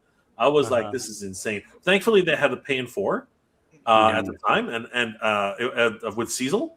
That was the only way I was able to do that. After that, though, Cecil failed me multiple times, so I stopped using them. It's just I cannot trust them anymore. Cecil is one of like out of all the guys out there, like, and it's crazy because that was the only one I could use for multiple payment plans, and then they failed me multiple times, and I couldn't do it anymore. I was so upset. Yeah, that's frustrating. I'll tell you what, something I'm excited about that's actually affordable is that movie Orko from the Chronicles line with the blinking eyes. Come on. So cool. Yeah. Did that launch today? That's a timed edition too. Those are made to order. That's what made me. I was like, again. Really? I'm not gonna get Chronicles, and then it was like I saw it was made to order, and I'm like, well, shit. I guess I'm gonna get this guy. Yeah. So I still can't figure it out. I'm guessing it comes with batteries, right? Because I don't think so. Well, how do they do weird, like? Maybe it's solar or something. Maybe it's light piping, because it actually says that it has a mode to blink, right? Yeah, it's a randomized. It's got to be one of those little. Yeah. I'm not really sure. Like how? Like what is it? Like the one that comes with this. Yeah, that's what I'm thinking. It's got to be batteries. Because think about it. If they actually showed an animation where his eyes are not on and then they're on. It's like weird. So I don't know. I guess we'll find out. They're made to order for a reason. I guess I don't know. Yeah. Magic is the only explanation. Magic. Trawl and magic, baby. Trawl and magic. That and some eggs will fall on your head. One of the other. Yeah. I mean, I've always been a fan of Orko. I was so happy to see Orko show up in the movie. And happy, but even more elated to see the merman back there in the background behind Orko, right? Yes. Yeah. Sean's got a good one actually. Sean's got a good one. Oh yeah, bioluminescent bug juice. Yeah. I love it. Yep. I bet. There we go. I bet. I love it. Millions of fireflies were murdered to make this toy. Yeah. But that's okay. I'll live with it. Mm-hmm. So for the sequel, right? Let's have some fun here. For the sequel, what do you guys want to see? Let's go around the room. Oh man, okay. Spoilers ahead, everybody. If you haven't seen the movie, you better be ready. Oh, we've been spoiling it all night. You know, we specifically, when we originally came up with last week's date to do this, it's like that's plenty of time for everybody. Yeah. You know, mind you, the production, Mattel and Masters of the Universe were posting the spoilers them damn selves the day it dropped. Like, really, guys? Come on. Some people are going to see it. I honestly, I used to have strong feelings about spoilers. Like, don't tell me, or I'm not going to watch the trailer. Now, at this point in my life, I'm like, yeah, like I want to see the spoilers. And then when I go to see the movie, I want to experience that spoiler. Right. But you know, it didn't not change everybody the movie thinks that for way. me. Yeah. I stopped watching all the trailers as soon as I saw something. I was like, no, that's it. I'm stopping. I don't want to watch anything else. After we did the second trailer talk through, I was like, okay, at this point, I am officially done. I don't want to see any more. I was just like, I'm out. international trailer hits, and I'm like, nope, don't want to watch it. Don't want to watch any reshares, nothing. I stopped watching all that. I was like, I want to experience this in the theater at this point on. You won me over after the first trailer. I watched the second trailer just because I was like, well, I kind of want to see a little bit more. And I was like, no. If they show me any more, it'll ruin it. So finally being able to talk about everything. Now that all the people, all the YouTubers have put out their spoiler reviews, we can talk about what do we want to see in the sequel. Yes, there were end credit sequences that showed us what we might get in the sequel. But that might also be in a third movie, They've been working on a live-action She-Ra project since before they even had this Masters of the Universe movie up off the ground. And if you think about the way Marvel end credit scenes and DC end credit scenes have been, those end credit scenes could be leading to a TV show or could be leading to something else. So, it's still free reign as to what the sequel might be. Right. Go ahead. Who wants to go first? Go ahead. Well, I was just going to say, I 100% want to see more of the world of Eternia. Yeah. We barely scratched the surface of what they have for this. And clearly they've, they invested time into building out the world itself. So I want to see more of it. I want to experience adventures across all of Eternia. Yeah. So we know the Andrinos were mentioned right at the end, right? Yeah. Yeah. Right? The Avians as well, right? Obviously they've been in conflict with each other for eons, right? So we already know that probably we're going to see those two factions, right? There are a lot of other factions in the world of Eternia. I mean, the Snake Men, right? I mean, all that snake heraldry. No Snake Men in part 2. Save them for part 4. You guys are so superstitious. All you guys are so superstitious. You guys, Nope. That's the end of it all. You guys are funny. You guys are hilarious. Oh my Give me I'm telling you. You guys are so funny. Oh my god. You guys First we gotta have Merman. We gotta have Clawful. I We hear gotta you. have Stinkor. Give us the core Then- 8 characters, and then you can get into Snake. Yes, thank you. I want to see Too Bad. You know what I mean? I Too love Bad. Mosquitoer. I want to see Mosquitoer. I want to see all these crazy characters again. That's one of the things about Master Universe. It's all about nothing but freaks. Yeah. Absolute monsters, freaks. It's about diversity. It's about diversity. They're all diverse. They're all diverse. No, what are you talking about? Yeah. He-Man's so base. No diversity. Yeah. I do want there to be some underwater sequences. I want there to be some aerial sequences, and I want to have some underground sequences. That's really those 3 things is what I want. We all know what we want. Everyone's keeping quiet about it, but the reality is, we want Granamir. Okay, Granamir is what we need. Freaking Granamir! They showed one dragon. One dragon's not enough. We all saw that cave in the trailer for that journey to Snake Mountain, and then that's where Granamir is. How easy would it have been to take 15 minutes to take us into that cave, have a little chat with Granamir, and then move on to Snake Mountain? You're on the wrong side of the planet. Granamir is all the way at the top of the crystal mountains. Yeah, it's flexible. It's flexible. But I mean, for crying out loud, what's it called? Castle Grayskull is now beside Eternos. Where the hell? Yeah. So that's what I mean. It's flexible. Yeah. It's supposed to be hidden away in some deep dark corner nobody's able to find except for He-Man, right? But everybody. I was unsure about the design of Grayskull at first, but now that I've seen that, what's the company that put out the resin statue of Grayskull, the movie Grayskull?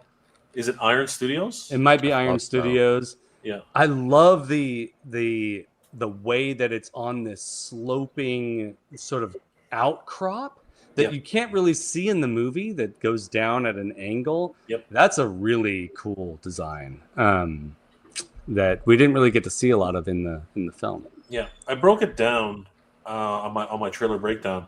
You can actually see it from the wide shot. It actually kind of snakes. It's weird because it kind of snakes around, and you can actually see like the back skeleton of Grayskull. It's fascinating.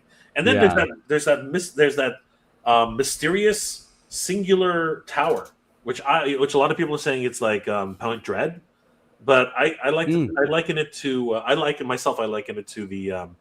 the ethereal castle that exists in both Eternia and Preternia. The Tower of Grayskull, King Grayskull. So that's it. And we need to see King Grayskull. You know what? I want to see. You know what? Out of all the things, and again, spoilers ahead. I want to see that King Grayskull's actually hiding out on Earth, and you know exactly. Yeah, it was Dolph. Exactly. Yeah. We all kind of wanted that to happen, right? I mean, he does the good journey. I think that kind of plays in. I popped for that so hard. So it's funny because at the premiere, Mike and I were there, and it was funny because people were cheering the weirdest things. They were cheering, like every time one of the actors would show up on screen, they would cheer. But I found myself just yelling every time I saw something which was connected to an Easter egg. And when Dolph said "Good Journey," I freaking lost it. I just started yelling. And Jay yelled, "Geek proud! Geek proud!" Yeah. Everybody in my corner was like, "What the fuck is he yelling at?" That's funny. Sean, Mike, Kenzo, what do you guys want to see in the sequel? Sean, go ahead. Oh, good. Yeah, you guys. I guess the way I look at it is there's a power vacuum now in Eternia because Skeletor is now gone. At least he's MIA for a bit. Yeah, like Mothman. So the idea of you have someone like Merman showing up to the table now, and basically like I can do better than Skeletor and all this kind of stuff. So I do like the idea that you would have factions fighting each other to become the new King of Snake Mountain or the Lord of Snake Mountain or whatever. And the other thing that I think would be really cool is I read somewhere that I think the director said it, that the costumes you see the characters in are not set in stone, that this is one version of them, but they might augment things going into other movies and stuff. So the main thing that I would love to see is put them in battle armor now. Let's do it. Let's do the variant versions. We saw Thunder Punch at the end of the movie, and I don't need all the Thunder Punch accoutrement, or whatever. I just his fist glowed, he punched. I was happy. But battle armor is so iconic, and that's like the best variant for my money, no matter what. Absolutely. That I would love to just see. Okay, he does by the power of Grayskull. All of a sudden, he's in the battle armor, and even he'd be like, "What?" And it's like, well, now that you have more foes coming out of the woodwork that you have to protect Eternia, you need a heck of a lot more. Like he said in the movie, I didn't get hurt and all this, the power of Grayskull. But I do like the idea that even the sorceress would be like, you need help.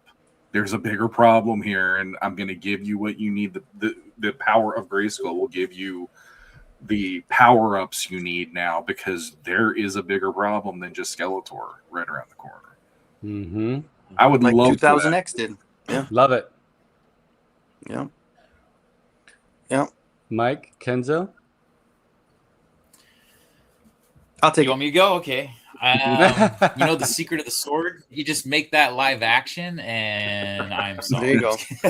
that would be amazing. That would right? I think that would be really cool. I mean, I want aspects of Secret of the Sword in there, of course. Yeah. I think they're going that route already. Yeah. Sean, I actually really love your idea about like the battle over Snake Mountain and who's going to kind of take over Skeletor's mantle. I think that would be really cool to see play out on screen. Whether that's Hordak coming through and then Merman and all these other bad guys we haven't seen. Maybe I would love King Hiss teaser at the end or something for the third. Mm-hmm. I would love for Merman to be like, he's chatting up Evil Lynn. He's working his way into Snake Mountain. He's like, I can do this, and he's proven himself to be a badass. And then Hordak shows up. That would be amazing. Just shut him down. Yeah. If for the Secret of the Sword, I don't think it's out of the realm that it starts off with the Despara storyline. You know what I mean? If anybody's read the book, the comic, I mean, quite literally, they get their asses handed to them, right? And then Sean, we could have a moment where maybe she damages the Cordite cross, right? And all of a sudden, He-Man's power is cut down by half, right? And then all of a sudden, the sorcerer's like, all right, I have to augment your powers with an additional armor, right, to help you, right? And I don't know why, but in my head canon, I just keep thinking that what should happen whenever somebody strikes the battle armor, it cracks, and then basically as soon as it gets to like the Wakanda armor, the T'Challa's armor, every time you hit it, burst it. No, it just keeps like charging energy, right? Yeah. Oh yeah. Charging, and then once it's ready, it releases that energy, right? Yeah. Wouldn't it be really cool if it cracks, and then basically once it's ready, he can gather that energy and just do a power punch, and all of a sudden it says it resets. I get it. It's just like a stupid. I love that. That. That's a cool idea. And it plays into the toy, yeah. And then it would be like playing slots, I used to love resetting that and tapping it, resetting it, tapping it. I could just do that all day. Used to. Yeah, thank you. Yeah. Well, that's one of my big complaints is that they didn't move that play feature into the Origins line. They didn't move that play feature into the Masterverse line. It's especially right now. I mean, still after the last during the last 10 years or so, what do they call fidget spinners and all those things that kids are playing with? You would think that they'd be like, that's a no-brainer. Put that in there. Or Origins. That was one of the few Origins that did actually that kept the gimmick. Yeah. But it was severely minimized. It was like this big. Yeah, it was like this big. But that's because the joint nature of their them to be able to pop and swap. Yeah, that's true. That's what happened. That was why it was right. So but that's why Battle Armor He-Man is still to this day like the most sought after figure. I mean, like seriously, and Skeletor's colors on that were just absolutely epic. I mean, seriously. Yeah. Right? Oh yeah, so good. What if? I know Kenzo, you're probably itching to say something. I'm just going to throw this out there real quick. You're good. What if when Evil Lynn is trying to bring Skeletor back to life, that she makes him into the evil ghost of Skeletor? Scareglow. Count me in. But then we don't have a Skeletor, right? So that's it could be for the duration. It could just be for the duration of that film. It could be a spell, and it could be that he finds his way back to his normal self at some point. But that would be a good way to weave in. Well, it could be his ethereal. It could be his ethereal form, right? Yeah. And then by the end, he has to take a corporeal form once again, right? Right? But what I really want from Evelyn is to become Evelyn. Like seriously, they underused Evelyn. She did. If I have one gripe in this movie, it's how they underused and really, unfortunately, did not properly convey Evelyn because she should have freaking backstabbed Skeletor in that last. Yeah, I think at the end, her doing something to Skeletor would have really instead of just like sneaking out. If she would have done something a little more. There you go. There he is. Nice. That is so beautiful. That's beautiful. It's so cool, dude. I don't know that this particular toy had any influence ever over my preferences in color choices at all. Maybe purple, green, pink. I don't know. It's basically it's the color scheme of the Frenzy. It's the color scheme of Oz. It's the color scheme of all of us, I think. Well, the that's most actually amazing a pretty things good in the point right there for Inferno Hell Night, because maybe Jared Leto won't be coming back after not being very pleased with not being able to speak on the movie and go to any of the press stuff. Oh, maybe. So they might have a new Skeletor come in, and that's a way to do it, is having them bring them back in a different form. iteration. You know what though? Here's my thing about it. That's the right move to make. All right, in wrestling, okay, they have this thing called kayfabe, and I'm down for that too, Allison. But the heels, the bad guys, like when you go in before a show, before a wrestling event, a lot of times there's times to do autographs, meet and greets, but the heels don't sit at those tables. The heels don't greet the fans. And when you see the heel characters in public, I mean, not so much these days, but back in the 80s and 90s growing up, the heels were not allowed to address the fans. They were to ignore them. Or if they did address the fans, they were to be douchebags to them. Yeah, they're like the AEW guy. What's his name? MJF or MFJ? Yes, MJF. He's one of the. He does a lot of few cons, that and he's a actually complete dick to people while he's at the cons. Right. He totally lives in kayfabe. It's one of the things that made like The Undertaker so great, because years after a lot of people stopped doing it, he stayed into it and continued to do it. And I think that's important. I actually feel like it would have been nicer if maybe we had less Allison Brie at the press tours and stuff prior to.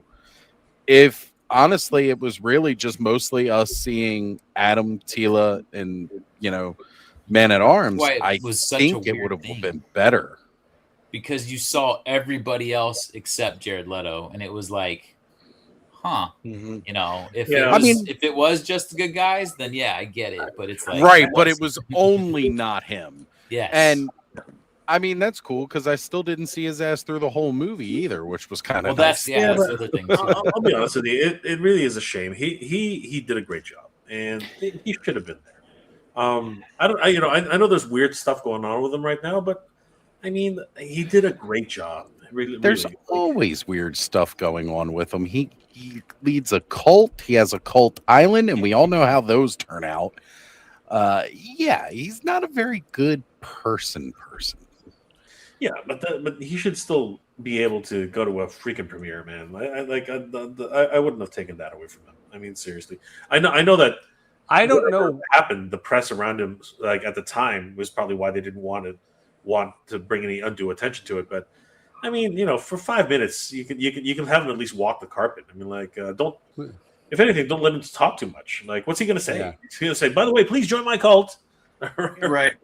I sing every weekend. It'll be interesting down the line to know why, but we're just theorizing at this point. It's like I'm glad he gave a good performance at this stage. That's all I can think about is I'm just grateful that he gave a good performance, and I'm kind of glad that he stayed out of the promotional parts of this, the promotional, the interviews and things like that, the promotional events for this film, because I just think he brings an energy that is just off-putting, maybe. But I like that the actors that were present in the publicity events for this film, Idris and Camilla and Nicholas and Allison, like they all are so down to earth and seem so happy and joyful to be part of it. And to have somebody else be in there kind of just being weird. weird. Weird. Like wouldn't have been good, I don't think. And wants this spotlight and grab. That's why he was perfect for Skeletor, because he loves that gravitas. Perfect. Yeah, and so wants to leave the him spotlight kind of thing. To leave him out kind of adds to that maybe a little bit. I don't know, but I felt like, I don't know. It's been a while since I've seen the cast of a film, even a lot of the unknowns that played characters that have had lesser parts in other things. Like, it just felt like a happy cast. Mhm. And that I don't think I've seen that in a long time. All of them seem so joyful. The guy who played Trapjaw, the guy who played Goatman, the guy.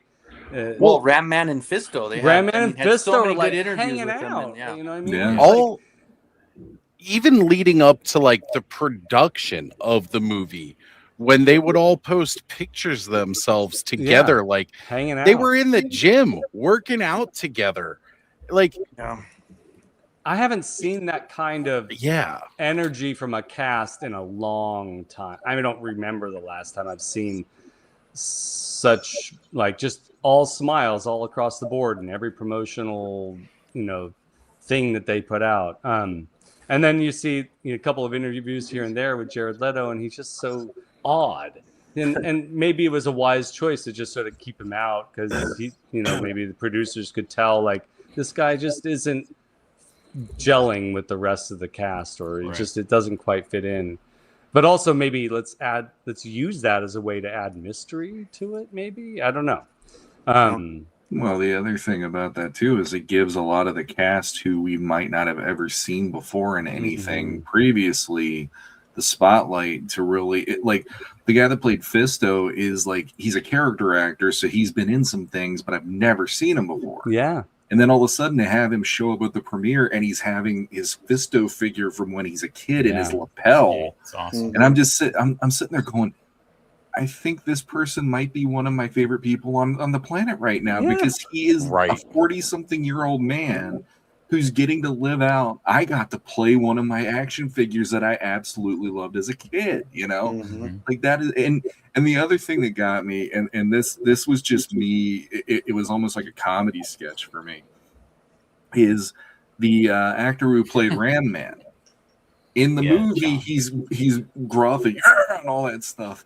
And we know Ram Man to be how he is in the cartoons, whether it's Filmation, 2000X, whatever.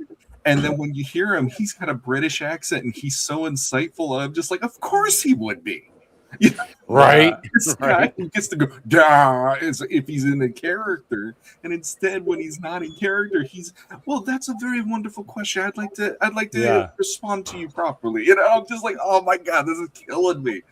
When was the last time? When was the last time you saw an actor continuously posting themselves drawing pictures of the character that they were playing over and over and over again? Sam Wilson's got some good ones too. Yeah. I love it. Yeah. Like that's like, this is, I've never seen this level of enthusiasm from a cast before. That's part of what is really touching to me. And Travis Knight too, just absolutely like seeming like he is a fan. Definitely a fan. He knocked it out of the park. He stayed true to how it felt to enjoy Masters of the Universe. Yeah. And he kept that throughout the film. It was just fun from beginning to the end. Yeah. There wasn't a part of this movie where I was like, oh man, why is it taking so long to get through all this boring dialogue? No, that never happened. Like, all of it was good. I was immersed start to finish. And honestly, no matter how many multiple times I watch it, like, I know, Skelly, you said it's like that thing that you can have on in the background while you're just doing other stuff. I don't think so. I think this is going to be one of those films where whenever it's on, I'm glued in. And part of that's just because I need to watch it like 3 billion times through to see if I can spot Loki anywhere in it. Yeah. Loki be in there. Well, because like, I didn't expect Orko at the end, and then they had She-Ra show up. So why not just have Loki somewhere in there? I thought it's Loki. Looky, whatever. That was There's- Loki. We were I'm all sure like, okay, look. hundreds of little references that we've all missed that I bet can't they're- wait to get yeah, watch I and bet. like dissect at home. I bet they're in there. Yeah, Sean. So there's a post I found on Instagram the other day that reminded me of something I said on the show when we were looking at the trailers, and I wanted to share that. I'm really glad I screenshotted these. It's a couple slides here, but it says, "Masters of the Universe does not break your heart with the battles, but with a boy who grows up on the wrong planet and spends his whole life feeling like he does not belong anywhere. Prince Adam does not only want to return home, Prince Adam does not only want to return home, he wants to find out if the person he became in exile is still allowed to be the hero the world has been waiting for." And then this is what I was saying before about going back to your childhood and all this. It's the film's real wound is the gap between who you were supposed to be and who you actually had to become just to survive. Mm-hmm. Some people do not lose their destiny through failure. They lose it through displacement, through time, through becoming someone else just to get by. The question Masters of the Universe quietly asks is the one nobody wants to answer. If you finally made it back, would you still recognize yourself? Yeah. And that's one of those things that the minute I watched that second trailer and he's looking at all of the people that are gathered in that jail cell, he's like, I remember every one of you. And when I hit that moment, I'm like, oh my God, that was how it felt when I started collecting classics. Mm-hmm. Every one that came to me in the mail, I'd open them up and be like, Fisto, or Skeletor or whatever. And it was like, this was the movie to let you say it's okay to come home again. It's okay to be a kid and remind yourself all the insanity you're going through just to make your living and keep the roof over your head and your family's head and whatever else. It's okay to play in the toy box again for 2 hours, Yeah. And like, since we want spoilers with it already and stuff, I think the moment for me in the movie, it absolutely has to be the last 5 minutes of this movie. Like I'm watching them all talking, and then all of a sudden I started hearing very softly, you start hearing the old theme. Filmation. And I remember even in the theater on opening night going, am I hearing what I think I'm hearing? Because at that moment it wasn't registering with me, but I'm like, wait. And then all of a sudden, come on, Cringer, let's go. And why is he going to change? And the laughing. We already know what he's going to do. And then the next thing you see is that shot zooming in on Grayskull. And I'm like, I get chills even right now, remembering how that felt to see it. And I was just like, I'm literally 4 again right now watching this going, I never thought I'd see this in my entire life, ever. And here I am getting to see it. And my daughter is grinning from ear to ear, like, He-Man. I'm like, oh my God. It was like one of the best feelings in the movie theater I've been. That actually beat how I felt watching Superman last year. Yeah. Superman had its moments, but this one for me, it was like that moment with He-Man riding on Battle Cat at the end with the He-Man song playing. I was like, that's it. I'm good. I could die happy right now. Yeah. And I could feel like I lived because I saw that for real on the big screen for the first time. 100%. Yep. And now, one little disappointment. When Prince Adam at the beginning of the movie gets dropped into the pond on Earth, I thought for sure he was going to swim to the edge, pull himself out of the water, and come face to face with a cow. Like in the 87 movie. That would have been awesome. That would have been like freaking amazing. If only we could have been that lucky. You know what? It was redeemed in the fact that we saw Gwildor in the end credit scene. Okay, that's so good. That was needed too. Like, need to. I wish we could have seen what happened to Detective Lubick. Once he had stayed in Eternia back in '87. It's such a shame he did pass. Shortly before this movie came out. Because I wish he had a little cameo in it. I wish, or even like a statue, right? like right, like a statue with a for it? shot. He's holding his that would've been shotgun. amazing. You know, Yeah, like a yeah. sword or whatever. Oh, Something so like good. that, or again, like Courtney Cox just being in the movie somewhere. Like I kind of wish we had gotten a couple little more homages. That would have taken the budget way over. Like that would have. It definitely would have, but it would have been worth every penny. Yeah, The one I was thing happy I with did- Karg and That was great. yeah. I didn't expect Karg. Yeah, I was hoping to see Blade. At least they decided to keep it to all the freaks, which was fine. yeah. Keep it to the freaks. Sauron. Well, we gotta keep it. We gotta keep some stuff for the sequel. Go ahead, Sean. The one thing that they did do as a nod to the 87 movie as well, I'm pretty sure it had to be a nod, is the girl that he was on the date with's name was Julie. Julie, yeah. Oh Yeah. That's cool. Yeah. The girl's name is Julie. The I caught it the breakout second of time I all the watched it. Skelenites, that was yeah. that was good. Breaking That was out. very He-Man-esque and 87-esque for sure. Yeah. Mhm. Yeah. 100%. And so if we didn't mention it, actually, I thought I thought for sure we mentioned, because like it was weird. A couple people were saying that they hope we do it, but we've already announced that we like MOTUNIVERSE. 27 is a thing. We're coming back. All right. 100%. So and it's going to be a great year, because I mean it's the first year anniversary of Master Universe 2026. It's literally going to be 1 year, pretty much to the day. Yeah. It's going to be the 40th anniversary of the Master Universe 87 film. So I mean that's crazy. And rumors are going around right now that there's a new DVD coming around with something very, very special. So it would be great if we can finally get that screened at MOTUNIVERSE. I think that would be amazing. Yeah.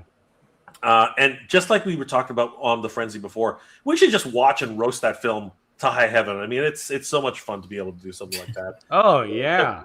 Because Skelly, Oz, you, myself, like we watched the whole thing together. Remember that? Yeah. I Yes. remember that. It's one of the first things we all did together.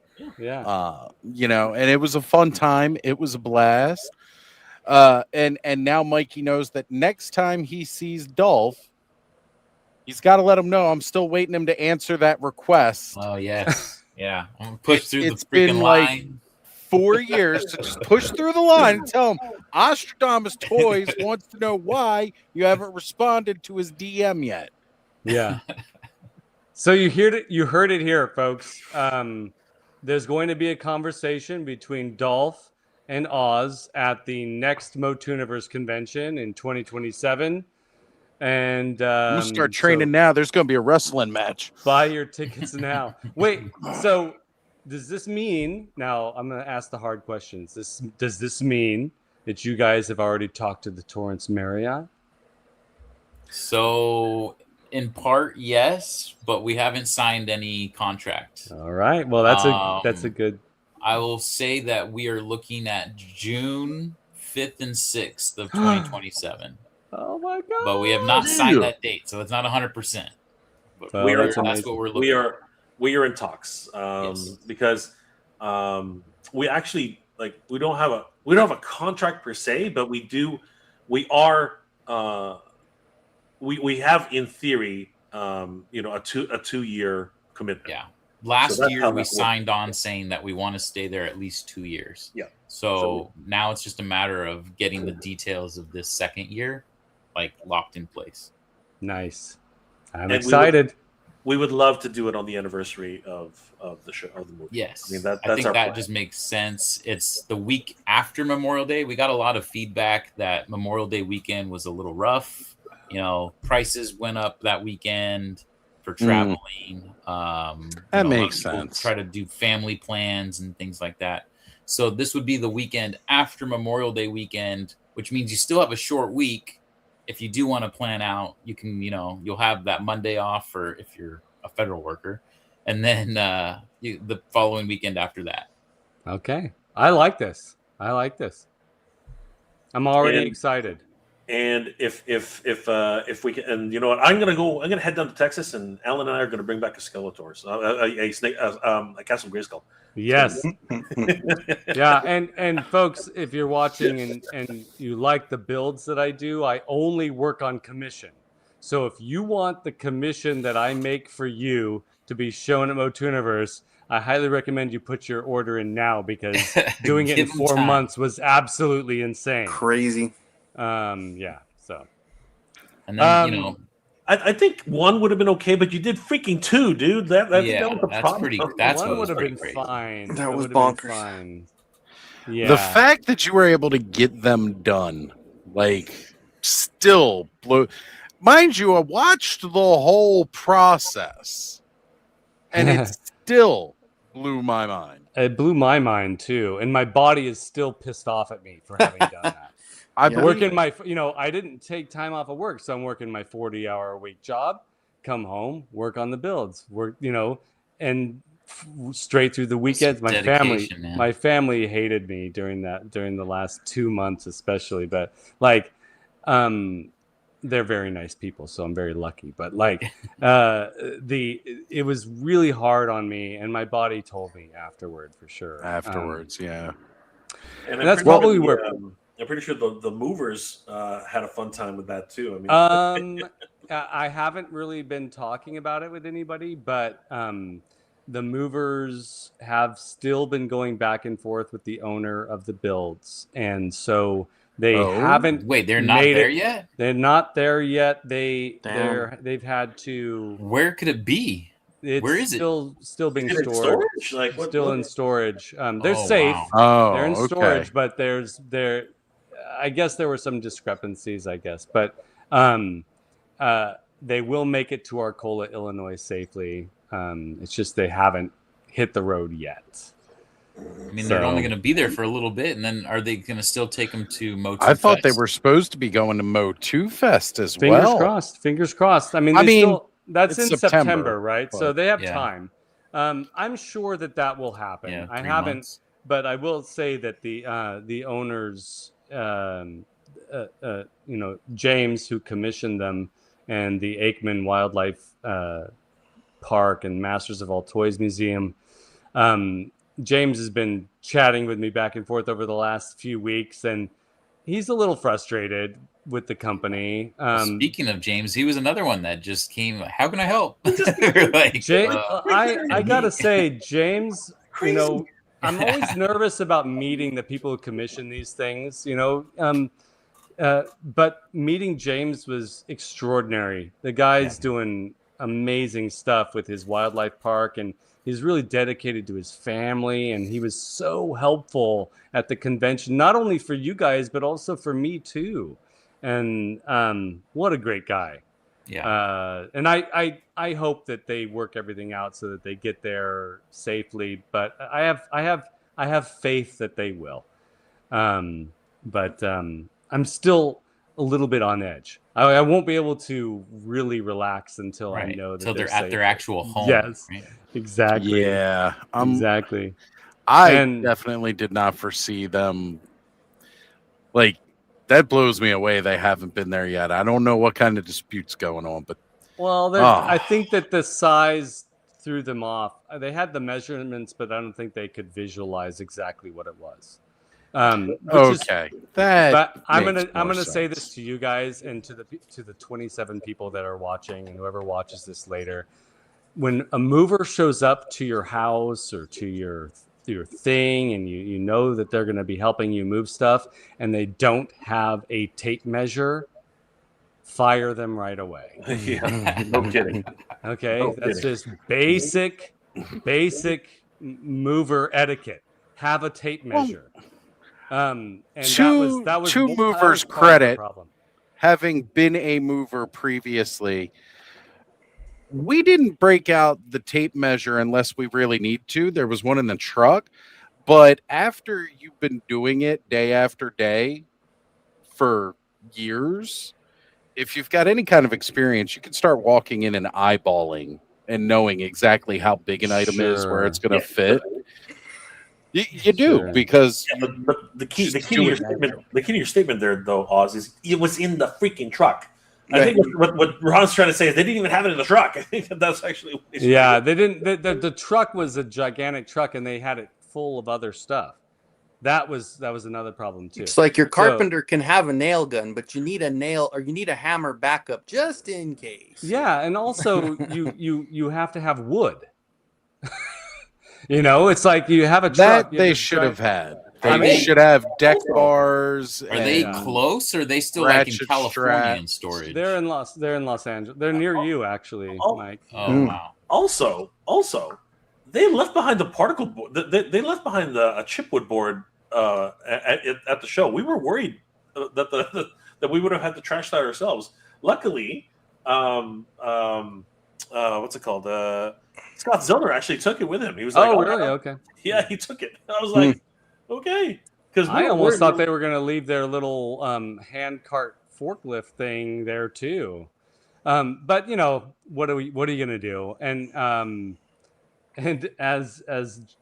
I just keep thinking about James's energy, James Aikman, who commissioned them. He's like, it'll be fine. Yeah. And and that's just that man have faith. That man is a gem, and he is a great guy. Trooper, man. He is a great guy. And a huge thank you to my friend Jules, who helped me load them up. Too. I met him. Helped me unload them, and was there, supported the whole time. But yeah. So, guys, thank you so much for being here. Before we go, though, I know that everyone who's watching is familiar with you all, but you want to just say where people can find you and what you're up to, and then we'll head on out. Jay, why don't you go first? We're all too polite. Right. First of all, I want to thank the Frenzy for always inviting us to hang out with them, and of course this recap has been so much fun. Catching up again and seeing everybody we met, literally everybody. Sadly not Sean, but Sean, next time we got to get you out there, brother. But pretty much everybody here we now have met. Well, I have met everybody on this screen. Not everybody has met Oz, sadly, but in person. But at the end of the day, and of course I haven't met Sean. But at the end of the day, you cannot get a better group of people in the same room together. It really was a fantastic event, and it again, no one person can do it alone. It has to be done with a team, and the team at MOTUNIVERSE was freaking incredible. Huge shout out to everybody who made it happen. Guys, please follow everybody here that you see on the screen: Skelevator, Ozymandias, Kenzo's Creations, Mike, and Sean. Guys, please follow them all on their socials. They're doing the hard work, and the Frenzy always watching. Thank you, Jay. Well, we love you guys. So, Ostradamus. It's a complicated name. It is. It's a bit much. It's a bit much, and it's only more complicated if you see now. I got knighted on Legion's Lair, so it's now Sir Oz. Sir Oz. And then we were called heroes on Offworld, so I am your hero of Offworld. You're welcome.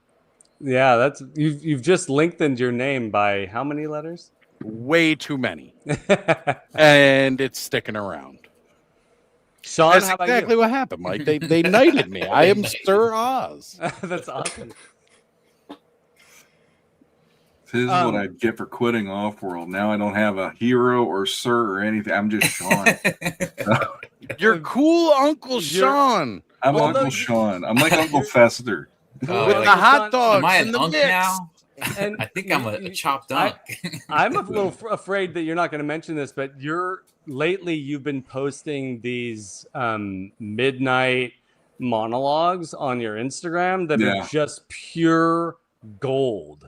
I love listening to you talk about stuff. I put that when you and your Masters review too. I loved your Masters of the Universe review. Well, absolutely. Yeah, I've decided to do that just because with Legends of Grayskull kind of being defunct right now, with the Dooch having a lot going on apparently, I was like, I gotta do something, and I'm not gonna start a YouTube channel and hope for the best. I'm just gonna do it here and just be done with it. So anyone who has watched that and appreciated it, thank you from the bottom of my heart, because I'm like I think 20 minutes will do it. And then I'm like, no, part 2, more 20 minutes. And the next thing I know, I'm like, I'm over an hour into this. What the heck is happening here? But I'm verbose. Yeah. So, yeah, if you want to catch that on Instagram, October Sun, all of the O's are zeros. And other than that, I'm not fooling around. I'm trying to do important stuff. Yeah. I hope that gets thrown into every Superman movie. It's going to be on every episode of this that I'm on, because that's just it endears me.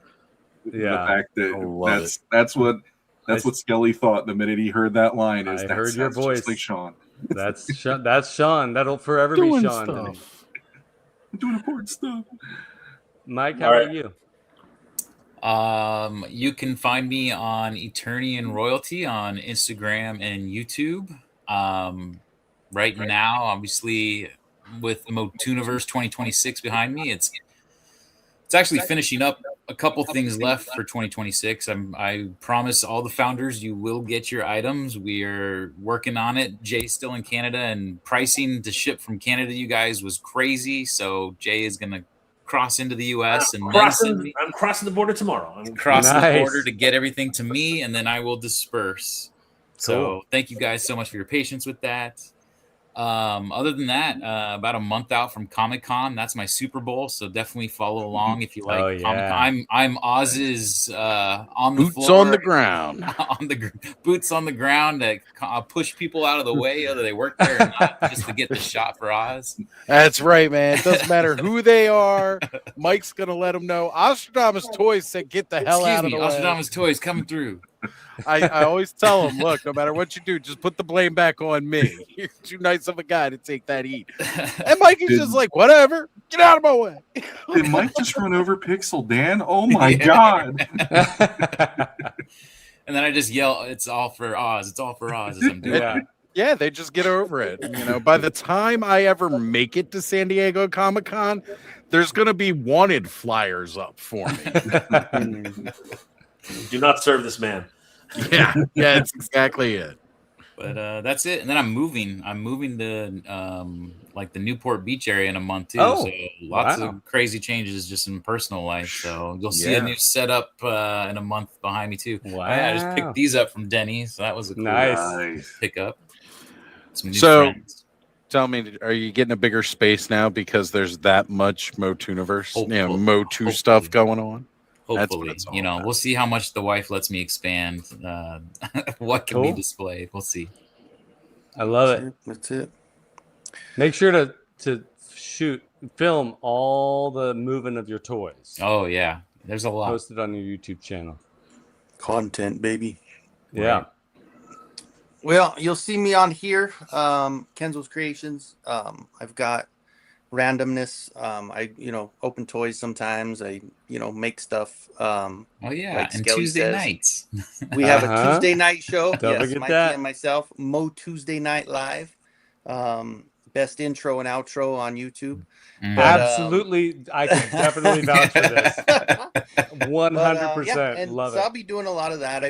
I'm in between right now. The place I was at, the retail part of it, they had to lay about 5 or 6 off. So I am home right now. So you'll be seeing a lot more content right now because, and then I will be doing my garage sales in the next couple of weeks. I'll be doing, I have a whole garage full of about 50 totes full of unopened toys. So I will be doing those. So stay tuned for that. If you guys are interested in buying some fodder or some stuff you missed, because I've got it all the way from the beginning. So from the beginning of like Masters and stuff. So, but yeah, I appreciate you guys having me on. It was fun hanging out with you guys for sure. It was fun. Yeah, he busted out a movie Skeletor.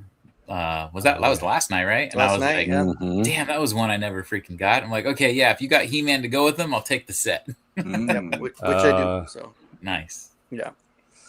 How about the movie Beastman? The movie Beastman? Yeah.